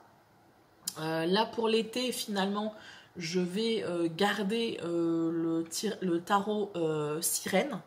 Mais tu vois, j'avais prévu de m'acheter la version legit, la vraie version pour l'année prochaine et je sais pas en fait. Je sais pas. Je l'ai pas assez utilisé pour dire ça mérite que j'achète vraiment la version originale. Où les cartes sont plus grandes, où l'image est plus jolie, où je vais peut-être voir plus de détails que je n'aurais pas vu sur une carte beaucoup plus petite. Donc voilà, pour l'instant je pense que ça va rester en stand-by. J'avais même moi toute seule, tu vois, repéré, parce que du coup ma copine m'a donné un peu la fièvre, comme je te dis, fièvre acheteuse. Je suis moi-même allée sur AliExpress et je me suis fait une wishlist sur AliExpress de jeux. Et au final je me dis, est-ce que j'ai vraiment un intérêt en fait? Alors c'était plus des oracles pour le coup, mais je me dis, est-ce que c'est pas me rajouter des trucs pour me disperser encore plus en fait? Même si le jeu me coûte que 2 euros, tu vois, c'est pas une histoire de dire ça m'a coûté cher ou ça ne m'a pas coûté cher. C'est une histoire de dire est-ce que ce jeu va apporter quelque chose de spécifique, de nouveau, qui est important dans mon développement en tant que tarologue ou personne qui veut développer ses compétences en tarot. Bref, une grosse réflexion que je n'ai pas terminée. Je pense que je t'en reparlerai parce que je vais te faire dans quelques jours la vidéo Hello Automne, tu sais comme je t'avais fait pour l'été, où je vais te montrer les livres, du coup les jeux, etc. Le thé, j'ai même décidé de sortir des accessoires de cuisine parce que j'ai beaucoup d'emporte-pièces, de trucs automne. Donc voilà, bref, je te préparerai tout ça. Je pense que je t'en reparlerai parce que du coup, je me rappelle plus ce que j'ai en mode automne, mais je vais très certainement éliminer aussi les trucs que j'avais prévus. C'est important, tu vois, de pas rester buté et de... Le seul truc qui me dérange un petit peu, c'est que j'ai pas envie que la personne qui m'a donné les jeux se dise « Ah bah c'est cool, tu vois, je lui donne les jeux pensant lui faire plaisir et en fait, elle les vire. » Bah ouais, mais... si la personne m'avait vraiment fait un cadeau personnel, bon, là j'aurais un peu plus de scrupules. Mais bon, je me dis, ça sert à rien, tu vois, de garder quelque chose juste pour garder le truc en fait. J'ai pas envie de ça parce que je sens que pour moi ça me correspond pas. C'est très bizarre à expliquer. Alors, j'ai commencé à travailler... Ah oui, alors ça c'est quelque chose que j'ai fait pareil dans ma période où j'étais en mode coup de mou, patate sans énergie. Je me suis focalisée sur des choses où t'as pas besoin d'être hyper focus, d'être dans le mouvement et tout ça. Et donc j'ai décidé de continuer à organiser... la tonne de livres numériques que j'ai et que je continue à augmenter. Je sais pas si je t'avais dit, mais je me suis créé un groupe sur Telegram. Il est ouvert à personne en fait. Il n'y a personne dessus. Enfin si, il y a 4 personnes. Mais c'était surtout pour moi, pour me permettre de pouvoir stocker dessus et de pouvoir revenir facilement. Parce que je peux faire une recherche via l'outil Telegram avec une petite loupe. Voilà, j'ai besoin du livre Le pouvoir du moment présent. Je tape pouvoir du moment présent. Tic, ça va me ressortir l'endroit. Je vais pouvoir le télécharger et le récupérer et ne pas encombrer finalement mon ordinateur ou ma clé USB. Parce que là, pour l'instant, c'est sur une clé USB. Mais va arriver un moment donné où c'est combien ? Les 128 gigaoctets de ma clé USB ne suffiront plus. Voilà, ça t'explique la quantité de livres que j'ai. Et du coup, j'ai fait la même chose parce que j'avais énormément de patrons de points de croix, donc en numérique encore, et j'avais pas mal de patrons de couture également, en version numérique aussi, que tu dois imprimer... et faire du Tetris, tu vois, pour pouvoir récupérer ton patron. Et donc, je me suis créé, pareil, des groupes où il n'y a personne, là, pour le coup. Si juste une personne qui est juste mon prétexte, parce que je ne peux pas ouvrir un groupe si je n'ai pas, moi, en tant que créatrice, et au moins quelqu'un qui est là pour pouvoir dire « Hey, je regarde ce que tu as fait !» Mais pareil, ça m'a permis, je me suis mis des hashtags à chaque fois que j'ai publié un patron ou un point de croix. Et du coup, voilà, j'ai envie d'avoir un truc sur l'automne. Mais là, je vais taper automne, hashtag automne. Pouf, je vais avoir tous les modèles qui sont en lien où moi, j'avais déjà étiqueté automne dessus. Pareil pour les trucs de couture, j'ai essayé de mettre ceux qui étaient en plus size et ceux qui ne l'étaient pas. Comme ça, si je veux faire un truc pour moi, je peux aller directement... taille 50 par exemple, taille 52 et comme ça au moins j'ai l'information. Ça me permet de décentraliser un petit peu, de nettoyer mon ordinateur, même si j'ai gardé une copie en clé USB quand même, parce que j'ai une confiance limitée. Mais au moins, ça me permet de pouvoir classer et retrouver facilement les données. Donc ça m'a pris quand même un certain temps parce que mine de rien, je voulais faire un truc un peu propre. Donc voilà, ça m'a permis d'avoir un truc un minimum organisé. Niveau lecture, alors si je fais ça bien, je te mettrai une image ici de la couverture. J'ai lu 3 livres de Tolkien. Alors Tolkien, pour ceux qui connaissent pas, Seigneur des Anneaux. Voilà. Seigneur des Anneaux, le Hobbit. Donc ça faisait longtemps que je voulais lire les livres parce que les films sont géniaux. Mais je me disais bien qu'un bouquin comme ça, résumé dans un film, quand bien même en version longue, il va y avoir des détails qui avaient été mis de côté. Et donc, je m'étais promis que je les lirais, mais avant, j'ai voulu lire un truc qui, si tu es passionné par le Seigneur des Anneaux, il faut que tu le lises. C'est le Silmarillion. Par contre, accroche-toi. Parce que c'est un sacré morceau. C'est-à-dire que c'est un pêle-mêle du commencement du monde, donc de Seigneur des Anneaux. Donc il y a ça, et tu vas avoir aussi les grands noms qui ont fait la légende en fait du monde dans lequel vivent les hobbits, les elfes, etc. Et donc tu vas avoir des comment on appelle ça, des généalogies d'elfes, de machins, de trucs, et tu fais alors attends, c'est qui lui déjà? Alors attends, c'est le frère du cousin, de l'oncle, de la tribu, du machin, et heureusement qu'à la fin, tu as les arbres généalogiques, tu fais alors attends, chut, tais-toi. Alors d'accord, alors ok, d'accord, ok. Tu apprends des détails qui sont super intéressants. Pas essentiel à ta compréhension du Seigneur des Anneaux et du Hobbit, mais super intéressant si tu es passionné par cet univers. Mais c'est le livre, voilà, prise de tête, vraiment, très prenant. Tu le lis pas en une semaine, ça c'est clair. Et du coup, après, je me suis fait le Hobbit. Alors, je l'ai bouffé en quelques jours, tellement c'était beaucoup plus léger que le Silmarillion. Et après, je me suis fait la Communauté de l'Anneau, donc le premier volet du Seigneur des Anneaux, en version livre. Donc ça, c'est ma trilogie Tolkien. Et du coup, je vais continuer sur les 2 tours et le retour du roi. Et il y a encore d'autres petits livres annexes, toujours dans cet univers étendu du Seigneur des Anneaux. Il y a d'autres livres que j'ai envie de lire, pareil, de Tolkien. Ensuite, j'ai lu 2 livres de Pierre, donc si je te l'ai dit, hein, le Hobbit et la Communauté de l'Anneau, tu as les images. Et je te mettrai les liens éventuellement. Alors, ce sont des liens partenaires de YouTube. Sur Amazon. Ça change rien pour toi. Si tu l'achètes sur Amazon, tu peux utiliser mon lien. Si, par contre, pour moi, ça peut éventuellement m'apporter un petit truc en plus. Voilà. Ensuite, j'ai lu 2 livres de Pierre Rabhi, Vers la sobriété heureuse et La part du colibri. Pierre Rabhi est un personnage, un petit bonhomme qui est décédé, il me semble. Maintenant, il me semble qu'il est décédé, le pauvre. Je suis pas en train de lui mettre la chkoumoun là. Ouais, non, si, je crois qu'il est décédé. Il est décédé il y a peu de temps, il me semble. C'était un an maximum ou 2 ans, bref. Et c'est un monsieur, j'ai déjà croisé comme ça des interviews ou des conférences, et c'est vraiment, il a une vision de la vie qui m'intéressait énormément. J'avais bien entendu parler, J'avais entendu parler de la fameuse part du colibri, ou qui te dit que même à ton tout petit niveau, il faut quand même que tu fasses ta part, en fait. Même si c'est tout petit, aussi petit qu'un colibri, c'est important que tu fasses ta part, parce que chacun va faire sa part, et ça va être cet amoncellement de petites parts de colibri de chacun de nous qui va pouvoir faire un changement global. Bref.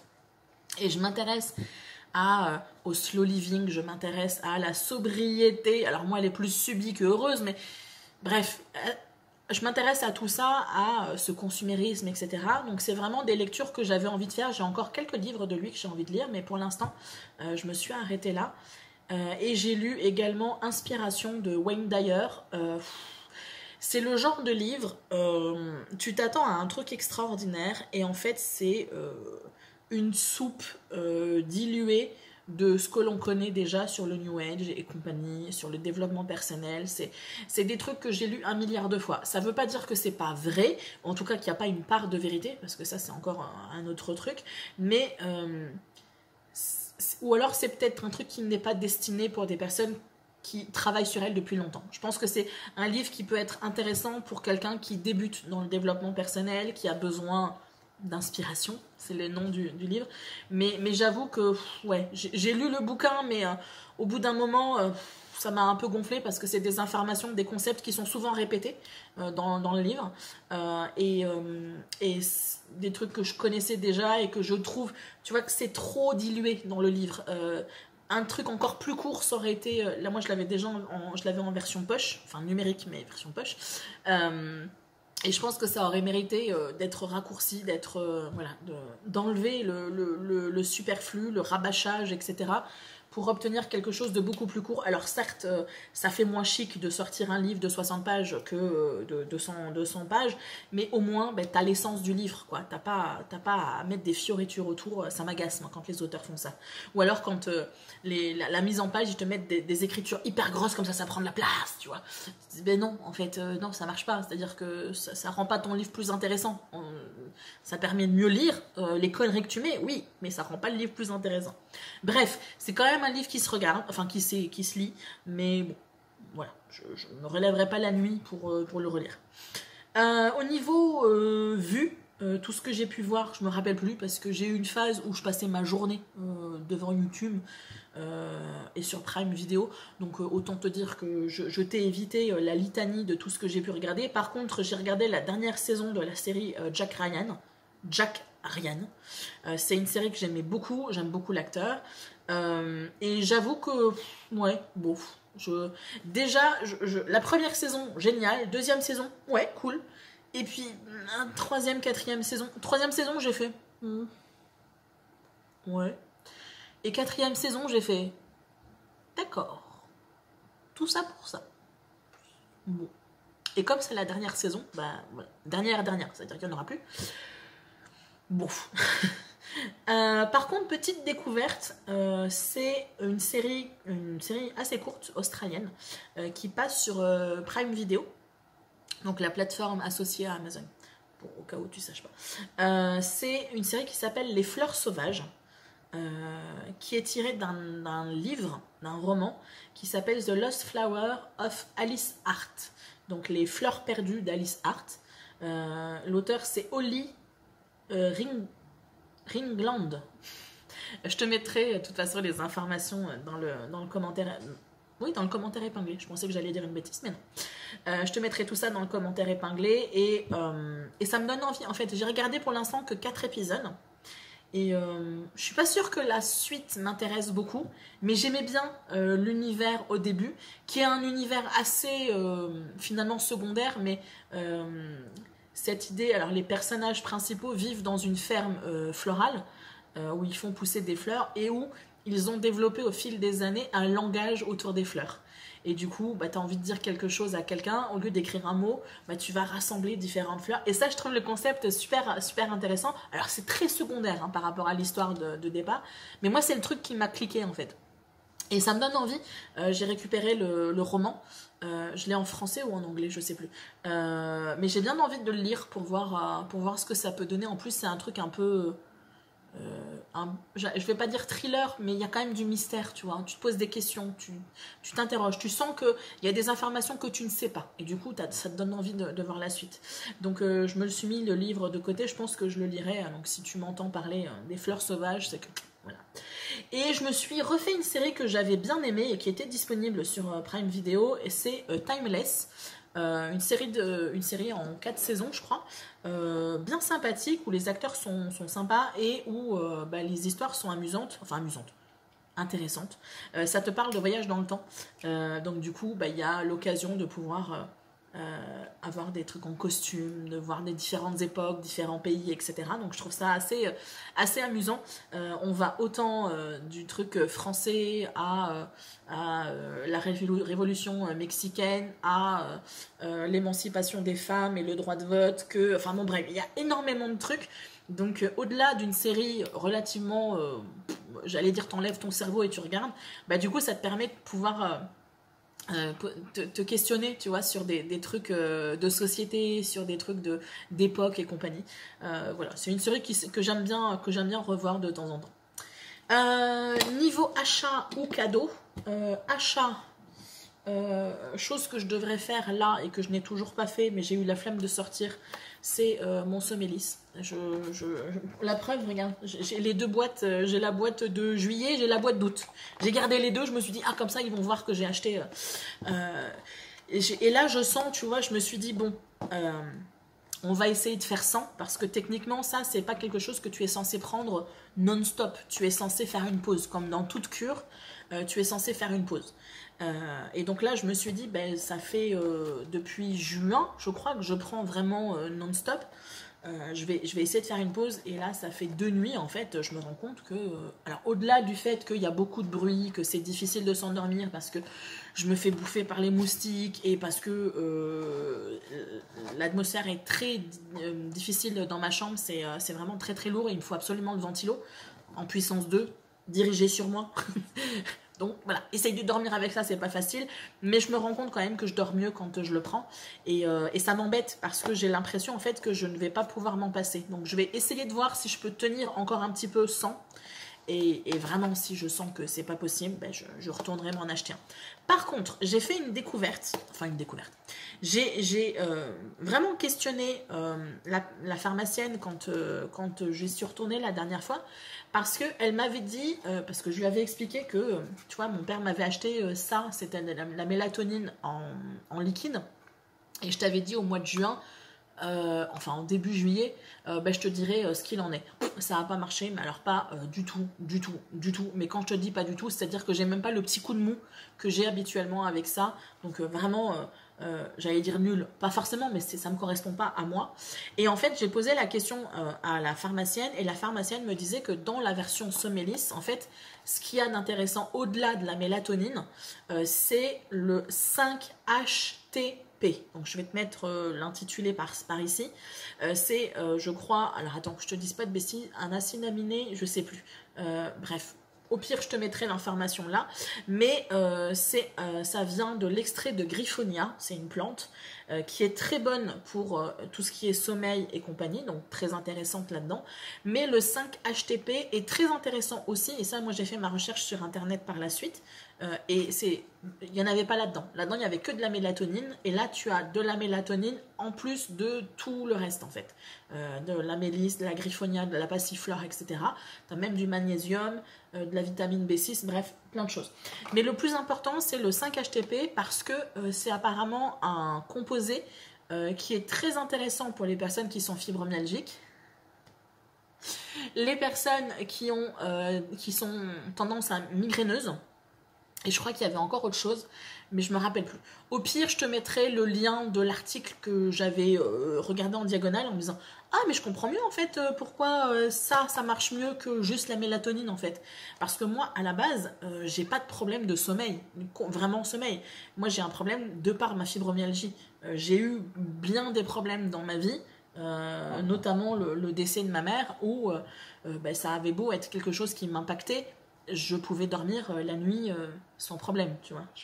J'avais l'habitude de dire, genre, je me couche et j'ai la bulle qui touche le côté, c'est bon, je dors. Et que depuis que j'ai vraiment déclenché cette fibromyalgie, ben, je peux être la personne la plus zen du monde. Ça veut pas, je ne dors pas. Voilà. J'ai beau être hyper fatiguée, je suis les 2 yeux grands ouverts et je tourne, je vire dans mon lit. Donc voilà, je voulais te donner l'info. Alors pas forcément pour que tu achètes ça, hein, comme je te dis, je suis absolument pas sponsorisée si ce n'est par ma carte bancaire, mais pour que tu puisses éventuellement soit trouver Somélis dans les boutiques Anton et Willem, ou je sais pas si tu peux l'acheter en ligne sur le lien que je te donne à chaque fois, mais au moins pour essayer de trouver du 5-HTP que tu pourrais avoir dans l'extrait de Griffonia. Tu peux l'acheter séparément. Et pas forcément de la marque Anton et Willem. Donc, bah, n'hésite pas, 1, à te renseigner, et 2, éventuellement à voir s'il y a ça dans ton coin, si tu es concerné par des problèmes de sommeil, ou des problèmes d'endormissement, ou des migraines, ou de la fibromyalgie, etc. etc. Comme je t'ai dit, je te mettrai le lien de l'article, j'espère que je l'ai gardé. Je te mettrai le lien de l'article, et non pas de l'arthrite, dans le commentaire épinglé si tu veux aller faire un tour et faire toi-même tes propres recherches. Ensuite, j'essaye d'aller vite parce que là j'ai mon téléphone qui me dit qu'il n'a plus de place. Donc j'ai donc récupéré un tarot et un Lenormand, et a priori on est, elle me dit qu'elle a encore peut-être un ou deux trucs à me donner, mais que a priori on est bon. Alors là je suis en train d'ouvrir une boîte qui est vide parce que mon jeu est là-bas, donc je vais aller le chercher rapido. Donc un Lenormand Pixie Astounding Lenormand. Ce que j'aimais beaucoup, et je l'avais repéré depuis un petit moment, c'est que c'est un Lenormand qui a une esthétique qui me fait penser au tarot, au niveau de l'iconographie. On a l'impression, on retrouve la symbolique des Lenormands, mais avec un dessin qui me fait penser beaucoup... Voilà, ça, on est typiquement sur une carte qui me fait tellement penser à un épée, un 10 d'épée. Donc voilà, donc je vais pas te faire tout le jeu, mais voilà, le Normand en tant que tel me plaisait énormément, l'esthétique. Et il se trouve qu'en parallèle, elle m'a donné le tarot le tarot original 1909, et c'est un tarot que j'avais repéré également, parce que c'est un Rider-Waite. Je t'avais déjà expliqué que tu as différents jeux, tu as le tarot de Marseille et tu as le Rider-Waite. C'est les deux grandes familles, après tu as d'autres tarots, mais c'est les deux grandes familles que tu vas retrouver principalement. Et la version 1909 a comment est-ce que je peux... Une colorimétrie, ça se dit, une colorimétrie, qui est beaucoup plus estompée. Et du coup, les couleurs sont moins vives. Parce que moi c'est quelque chose qui me dérange énormément avec le Rider-Waite, même avec le tarot de Marseille d'ailleurs, mais le Rider-Waite il a vraiment des tonalités hyper flash, jaune, rouge, verte, et ça me parle pas en fait. Et j'aimais beaucoup cette version là du Rider-Waite parce que les couleurs elles sont un peu, j'ai pas le terme, mais elles sont un peu passées, tu vois, elles sont un peu estompées. Là, on a du jaune, mais ça te brûle pas la rétine, tu vois, parce que c'est quand même relativement doux. Et ça faisait longtemps que je l'avais repéré. Mais je me disais, bon, écoute, Céline, tu as déjà plein de tarots. Ça sert à rien que tu aies celui-là en plus. Mais bon, voilà, je me suis dit... Quand je te dis, quand je l'ai vu, j'ai fait... Oh. Donc vraiment gros coup de cœur sur ces deux-là, et je trouve que les deux vont bien ensemble en fait, parce qu'on a vraiment la même colorimétrie, j'ai pas d'autres termes, et j'ai vraiment envie de travailler le tarot et le Lenormand en même temps. En fait, ajouter une autre petite touche en plus de ce que l'oracle va pouvoir me dire, ajouter une information complémentaire. Et là, j'avoue que ça a été pour moi la grosse surprise et le gros plaisir en fait de découvrir ces deux jeux-là dans le petit envoi que j'ai reçu. Sinon, j'ai eu la flemme. Je suis navrée. Je m'excuse, shame on me. Mais Fred m'a envoyé, donc Fred, l'ami dont je t'ai déjà parlé à plusieurs reprises, parce que c'est elle qui m'a permis d'avoir mon ordinateur, mon iMac. Et puis elle m'a donné pas mal de choses pour la broderie aussi. Je sais pas si tu te rappelles, j'en avais un peu parlé. Et là, elle m'a offert des toiles. Des cartons toilés pour pouvoir faire des peintures, parce que je lui avais expliqué que j'avais vraiment envie de me remettre à la peinture, mais pour se mettre à la peinture c'est intéressant d'acheter des toiles, et pour pouvoir acheter des toiles il faut quoi? De l'argent. Ah ah. Et du coup elle me dit moi j'ai des toiles qui dorment, j'en fais rien, donc si tu veux je te les envoie. Et, en format je crois pratiquement équivalent à 4. Donc je vais pouvoir m'amuser et éventuellement faire un petit peu ce que j'avais fait avec la toile océan. Me faire une toile spécifique pour l'automne, une toile pour Halloween, une toile pour Noël et une toile pour l'hiver. Comme ça je vais pouvoir changer au fur et à mesure sur mon chevalet, parce que j'ai mon chevalet sur mon petit meuble télé où il n'y a pas de télé dessus, où je range les affaires. Et du coup ça me fait un truc de décoration. Donc voilà, je me suis dit c'est cool, donc je vais pouvoir m'amuser et ça sera l'occasion éventuellement de faire des vidéos. Et on est bon. Écoute, ma foi, ça fait très longtemps que je parle. Pour la concision, on repassera, mais je pense que tu t'en doutais bien. Moi aussi en même temps. Mais j'avais 2 mois à revenir en fait. Donc voilà. Je pense que je vais pas te dire précisément tout ce que j'ai prévu. Je vais revoir un petit peu à la baisse mes envies parce que 3 vidéos par semaine, je vais pouvoir le faire une semaine, éventuellement 2, mais je pourrais pas le tenir sur le long terme. Donc c'est ridicule. Donc je vais réduire très certainement à 2 vidéos par semaine. Donc il va falloir que je me réorganise. Mais j'ai prévu donc une vidéo dans les grandes lignes. Je te donne pas vraiment les détails. Mais donc de te faire une vidéo où je vais te parler de cette fameuse réflexion sur les réseaux sociaux. De manière globale, mais aussi pour moi et de moi, ce que moi je partage. Une vidéo sur la prévoyance. Donc vraiment de l'introduction. C'est quoi la prévoyance pour moi? À quoi c'est utile? Pourquoi est-ce que tu devrais t'y intéresser, etc. J'ai prévu une vidéo, je passe un petit peu, je laisse un peu de suspense. J'ai prévu une vidéo comme sur le même mode que celui de l'été où je vais te parler de mes favoris, de mes compagnons de l'automne. Donc que ce soit des livres, que ce soit des jeux, que ce soit des objets, que ce soit... Bref, tout ce que j'ai ou je vais ressortir pour l'automne. Et vu qu'on est très tard dans le mois, je me suis dit que ça serait ridicule de faire un tirage les énergies du mois de septembre parce que le temps que je sorte la vidéo... On a encore la police. Le temps que je sorte la vidéo, on va être le 20, je crois, un truc comme ça, donc c'est ridicule. Donc au lieu de faire les énergies de septembre, je vais faire un tirage les énergies de l'automne. Ça ne m'empêchera pas en octobre et en novembre de te faire une vidéo les énergies du mois, mais au moins, ça sera l'occasion de se remettre un peu dans le bain de l'automne et puis que tu aies un petit tirage à te mettre sous la dent.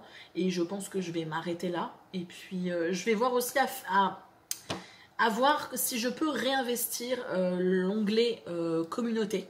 J'ai vraiment envie de continuer, enfin de reprendre un petit peu des posts à l'écrit. Parce qu'il y a des fois, il y a des choses que j'ai envie de partager avec toi, mais qui ne nécessitent pas forcément que je sois devant une caméra et que je blablate. Ça peut être intéressant aussi. En fait, faire ce que je faisais sur Instagram, je te l'ai déjà dit, mais sur YouTube, alors pas aussi abouti, pas aussi élaboré, pas aussi complet, mais de temps en temps, j'ai envie. Tu vois, là par exemple, le 22 septembre, c'est le Hobbit Day, c'est la journée des Hobbits, et c'est notamment l'anniversaire de Bilbo Saké et de Bilbo et... Mince, j'ai perdu son nom. Bref, de deux personnages du Hobbit et du Seigneur des Anneaux. Et je me dis que c'est amusant, tu vois, de marquer le coup et de faire un petit article avec une petite photo visuelle. Des fois, j'ai envie de partager des citations qui m'ont marqué, qui m'ont interpellée et qui pop par hasard sur Pinterest ou n'importe où. Là, tu vois, par exemple, je suis tombée par hasard sur une citation qui m'a vraiment fait réfléchir parce que finalement, c'était ce que je vivais. La citation, elle dit « Stop trying to calm the storm, calm yourself ». Donc en gros, en français, c'est « Arrête d'essayer de calmer la tempête, calme-toi toi-même. » Et du coup, la tempête ne te touchera plus. Et en fait, c'est exactement ce que j'ai vécu en juillet et en août. Je suis tellement focalisée pour essayer de calmer des choses qui sont hors de ma portée, sur lesquelles je suis impuissante, que je me déstabilise moi-même sur des choses sur lesquelles j'ai la capacité d'agir et où j'ai toute ma puissance pour pouvoir agir. Et donc, au lieu de gaspiller mon énergie à l'extérieur, je dois focaliser sur ce qui se passe à l'intérieur, quitte à ce que la situation n'évolue pas. Je vais prendre mon exemple, moi, de l'extérieur. Ça peut aller en s'aggravant, mais si moi, intérieurement, je m'enracine, je me renforce, ça me touchera plus, en fait, ou moins. Et du coup, je tombe des fois comme ça sur des citations qui viennent me mettre une petite claque parce que du coup, ça vient me faire réfléchir. Et des fois, j'ai envie de partager ça avec toi et je me vois pas faire une vidéo et te dire stop trying to calm the storm, surtout avec mon accent anglais magnifique. Je pense que ça a plus d'impact à l'écrit. Mais le problème, c'est que mes stats sont pourris et que visiblement, les messages écrits ne passent pas. Bref, tout ça, je t'en parlerai dans la vidéo. J'ai nommé ça comment? Je sais plus. Questions réseaux sociaux YouTube. Non, c'est pas comme ça que je l'ai nommé. Bref, je crois que je crois que j'ai marqué doute et réflexion sur les réseaux sociaux. Bref, faut que je réfléchisse, il faut que je vois, parce qu'en fait, il faut vraiment que ce travail YouTube s'intègre dans tout ce que je fais autre que YouTube. Et ça, c'est un peu ma difficulté, c'est ce que je t'ai déjà expliqué, d'où le fait que 3 vidéos par semaine, ça va marcher si je ne fais que ça. Si je n'ai pas de vie autour, si je ne vais pas à la kiné, si je ne travaille pas sur mon almanach, si je ne travaille pas sur d'autres choses, si je ne lis pas, si je... voilà. Mais comme j'ai envie de faire d'autres choses à côté, du coup, il va falloir que je révise tout ça. Et j'ai vraiment envie de réussir à concilier post, écrit, vidéo. J'avais pensé à un moment donné à faire des shorts, tu sais, les vidéos très courtes. Et ça, je le développerai dans ma vidéo doute et réflexion. Mais en fait, je ne vais pas le faire. Parce que je me rends compte que je n'ai pas envie de participer à ce que ces vidéos-là, short version TikTok, sont en train de faire au cerveau des gens, en fait. Il y a eu des études qui ont été faites qui montrent que depuis que TikTok est arrivé et que donc il y a eu un engouement pour ces vidéos très courtes, la capacité mentale des gens a diminué et les problématiques au niveau des réseaux sociaux et ce besoin de dopamine constante et le fait que les likes c'est jamais assez et qu'on ait besoin constamment, ça a été accentué avec le fait qu'en fait tu as un shoot de dopamine à chaque fois que tu as une nouvelle vidéo. Et sur YouTube et sur les shorts, tu as un shoot de dopamine toutes les 30 secondes ou toutes les 1 minute 30 en fait. Donc, et c'est la raison pour laquelle que quand tu commences à regarder ces trucs, tu n'arrives plus à t'arrêter. Moi la première, je l'ai remarqué, tu scrolles, tu passes à la suivante, puis des fois même t'as pas besoin de scroller, ça se fait tout seul. Et puis tu te rends compte qu'une demi-heure après que t'es sur le truc, mais qu'en fait c'est creux en fait. Tu zappes même pas quand il y a un truc qui te plaît pas parce que tu ça dure 30 secondes donc ça va zapper tout seul. Et bref. Là je voulais en parler spécifiquement et je prends du temps sur cette vidéo pour rien. Donc je vais m'arrêter là. J'espère que tu as passé un moment sympathique en ma compagnie, même si ça a été un peu long, mais bon, je te fais confiance. Je sais que tu es en capacité de regarder la vidéo en plusieurs fois. Donc je vais arrêter de me traumatiser avec le fait de te faire des vidéos très longues. Voilà, ça ne sera plus un problème pour moi. J'ai envie de te faire une vidéo de 2 heures ou 3 heures. Je te ferai une vidéo de 2 heures et 3 heures. Comme je te dis, je te fais confiance sur le fait que tu sois en capacité de la regarder en plusieurs fois et que tu ne restes pas spoté devant ton téléphone ou ton ordinateur ou ta tablette juste parce que Bibi elle est en train de parler. Dis-moi comment tu vas, toi, comment l'été s'est passé. Parle un peu avec moi. Comme je te dis souvent, sois mon ami. Et puis, dis-moi s'il y a des thématiques là qui ont résonné chez toi, si tu te poses les mêmes questions sur les réseaux sociaux, sur le consumérisme. Alors peut-être pas, parce que je sais que j'ai une partie de mes abonnés qui sont quand même un peu plus âgés et donc qui ont une capacité de prendre de la hauteur sur un certain nombre de trucs, mais c'est intéressant toujours d'avoir ton avis là-dessus. Je me tais, je te dis à très bientôt et d'ici là, fais attention à toi. Bye bye.